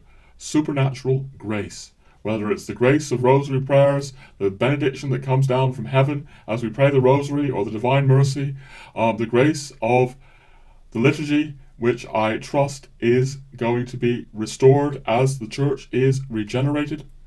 As Tomberg so eloquently pointed to. There's no hope, really, without grace. In fact, I will just mention that, some of you will know the Gentle Traditionalist book behind me, my first book. And if you don't know it, there's a video on this channel where I read the first chapter. I may put a link down below to that. Some of you will also know the follow-up to the Gentle Traditionalist, the Gentle Traditionalist Returns. These books are both about the Irish situation, although they're also about the global situation. They're about how it's like using Ireland as a prism to testify to the destructive effects of secular capitalism on a country. The real difference with Ireland, ladies and gentlemen, is that it has happened so quickly. Other countries, like England, it happened over the course of hundreds of years, the kind of secularization. But Ireland went in this kind of rapid-fire way from Catholicism to secularism, and the books speak about that. They speak about the Irish experience, but they also use that experience to look at the world. So they're not just about Ireland. They have an Irish dimension. And what I want to say is that the second book, many people have found it darker than the first book. It was written after the awful, awful, Irish referendum on abortion, but just because it's a darker book, it's not without hope. I don't want to give away the ending to you, ladies and gentlemen, because it is something of a novel, and the ending involves supernatural grace. The ending of the book is about angels. That's all I'm going to say. But everything that I've been saying in this video about Tomberg and the angels and the saints, I suppose that went into the ending of the book. That we need to turn to our Lord, Our Lady, but not forget that hosts of angels of heaven are with us. It's a key part of the book that, the dark destructive forces of secular capitalism will only be overcome through supernatural grace and the regeneration of the church. So the book is about that. This channel is about that. Alright, I'm going to dare to say that those of us in Ireland, who seek to live our lives prayerfully, who seek silence, who seek to frequent the sacraments as much as possible, I do believe that supernatural grace will direct us to what we need to do for Ireland. I'm trying, writing my books and these things, to work in my own modest way, but I see other people here working in very different ways that really inspire me. In fact, I'm going to take one more time to come back to Robert Nugent. Robert Nugent is clearly, to many people, doing this very, very, very successful Irish YouTube channel. What maybe people outside of Ireland may not realise is how much Robert Nugent has been organising major rallies and prayer events, drawing hundreds or even, well over 1,000 people at a time, working for the soul of Ireland in this very dynamic way. I'm very moved to see this. I've been sorry that, in many ways I haven't been able to participate, partly because of the immobilizing factors I mentioned at the outset, but maybe partly also because I'm called to a very different kind of approach to Robert's. But I wanted to say that when I had these experiences that I spoke about at the beginning of the video, of just being with ordinary, Catholics at the ordinary Mass, and just feeling the beauty again of Catholic Ireland. I was overcome by that, but I just couldn't help but be with all the work that Robert Nugent is doing to keep alive the flame in Ireland, hold the torch in Ireland, keep the soul of Catholic Ireland alive. I've been speaking in this video about the guardian angel of Ireland, been speaking about grace, supernatural grace, a struggle in this world, but maybe also, in the world beyond this world. Tomberg speaking about the guardian angel of a country, actually in combat with the egregore of the country. It's very, very easy for me to imagine that the guardian angel of Ireland is smiling down, even blessing what Robert Nugent is doing, that the saints of Ireland are here, St. Patrick, wanting to help the Irish people. And if we're really dedicated, in our prayer life, in our sacramental life, again, this is why I so want to emphasize how the Irish, went daily to Mass. How Eamon de Valera went daily to Mass. In fact, if I recall correctly, Eamon de Valera at the presidential, home in Ireland had a Eucharistic Adoration Chapel, and he went there several times a day, if I recall correctly. But these things, frequent reception of Mass, frequent confession, Eucharistic adoration, drinking the silence of Eucharistic adoration, these things fortified the Irish in earlier generations for the very, very special culture that existed here. And I want to make an appeal to people to think about these things. I know, for example, that there will be, Latin Mass people here listening to me who would, avoid the new Mass. I'm really not happy with the new Mass, but I know if I avoid it, I cut myself off from grace, given that I can't easily get to the Latin Mass, certainly not every day of the week. What am I going to do? Cut myself off from grace and make myself, a less effective person in this struggle for the soul of Ireland? We need prayer. We need silence. We need Eucharistic adoration. And we need the sacraments as frequently as possible. And I'll say this as well. Something else that Tomberg, really stresses. And it's an obvious truth of Christianity, but it's helped me that he stresses this. We are never alone. Angels are with us. Saints are with us. Our loved ones, from beyond the grave are with us. The saints of Ireland are here. St. Patrick. And if we're really dedicated in our prayer life, in our sacramental life, again, I so want to emphasize how the Irish, went daily to Mass. How Emma de Valera went daily to Mass. We need prayer. We need silence. We need Eucharistic adoration. And we need the sacraments as frequently as possible. And let's not forget these other beings that are with us, including an angel of Ireland. And let us work for Ireland. Let us, in our own very different ways, let us work for Ireland as prayerfully as we can and as fortified as we possibly can by the sacraments of the Holy Church. But I guess that I'm just, musing about, the future of Ireland, but also maybe a little bit about my own future here. I do believe that Providence, divine Providence, has brought my wife and I to Ireland. I do believe that. And I do believe that, after prayer, a lot of prayer and reflection, that this project I have, Hermits, with the radio tower, also the books and the website, link down below to the website. I hope that this is the way that I can play my own small part in standing up for the real Ireland. All right?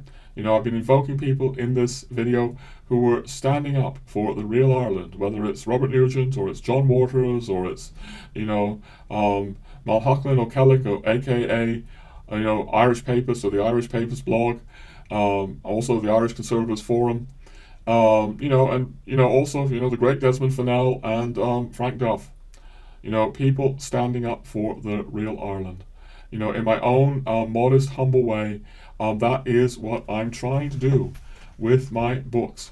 I'm going to end now on a note about my books. You can find all my books at Amazon.com author page. I'll put a link down below for that as well. First chapter of the Gentle Traditionalist, again, I say, is read on this video channel. And you'll see if you listen to it, it's very much about Ireland. Yeah, I'm going to just bring in something, blowing my own horn a little bit. But there's a prominent traditionalist, American one. He's not my friend Charles Colomb. He's someone else, but he's a very, very prominent, Catholic traditionalist. Maybe it would be all right to say his name, but he once kindly suggested to me that he thought the Gentle Traditionalist book, the first one should be dropped from the air, on every house in Ireland. That's what he felt about it. I guess he really felt the book would have some hope to address the problem of Irish cultural amnesia and restore memory, cultural memory, to Ireland. And indeed, that is one of the objects of my first Gentle Traditionalist book, and indeed all of my books. So I wanted to say that about my books. Really, it's my books that I am most proud of. The videos I take, 2 or 3 weeks on. The books the big one took me years and years of reflection. The books are where I've really crafted what I want to say in the most careful way I can. It's my books I'm proudest of. So I hope that some of you might check out my books as well. But that's all I'm going to say now, ladies and gentlemen, except to say that if you like, I'd like to ask you to consider buying us a coffee. We're now on the Buy Us a Coffee program to sort of help support the little apostolate that we have here with the videos and the books and the website and so on and so forth. We are finding these times trying, as so many people are finding these times trying. But if you're not struggling and finding them trying, the way many of us are at this time, and you'd consider, and you like what we're doing, you know, in this little apostolate, Hermits with a Radio Tower, and you'd consider buying us a coffee, we would be, of course, most grateful. That's what I want to say for now. Hope in supernatural grace and the regeneration of the Catholic Church to address the awful tragedy of secular capitalism in Ireland and in the world today. Alright, that's all I'm going to say, ladies and gentlemen, except thank you for listening, and God bless you.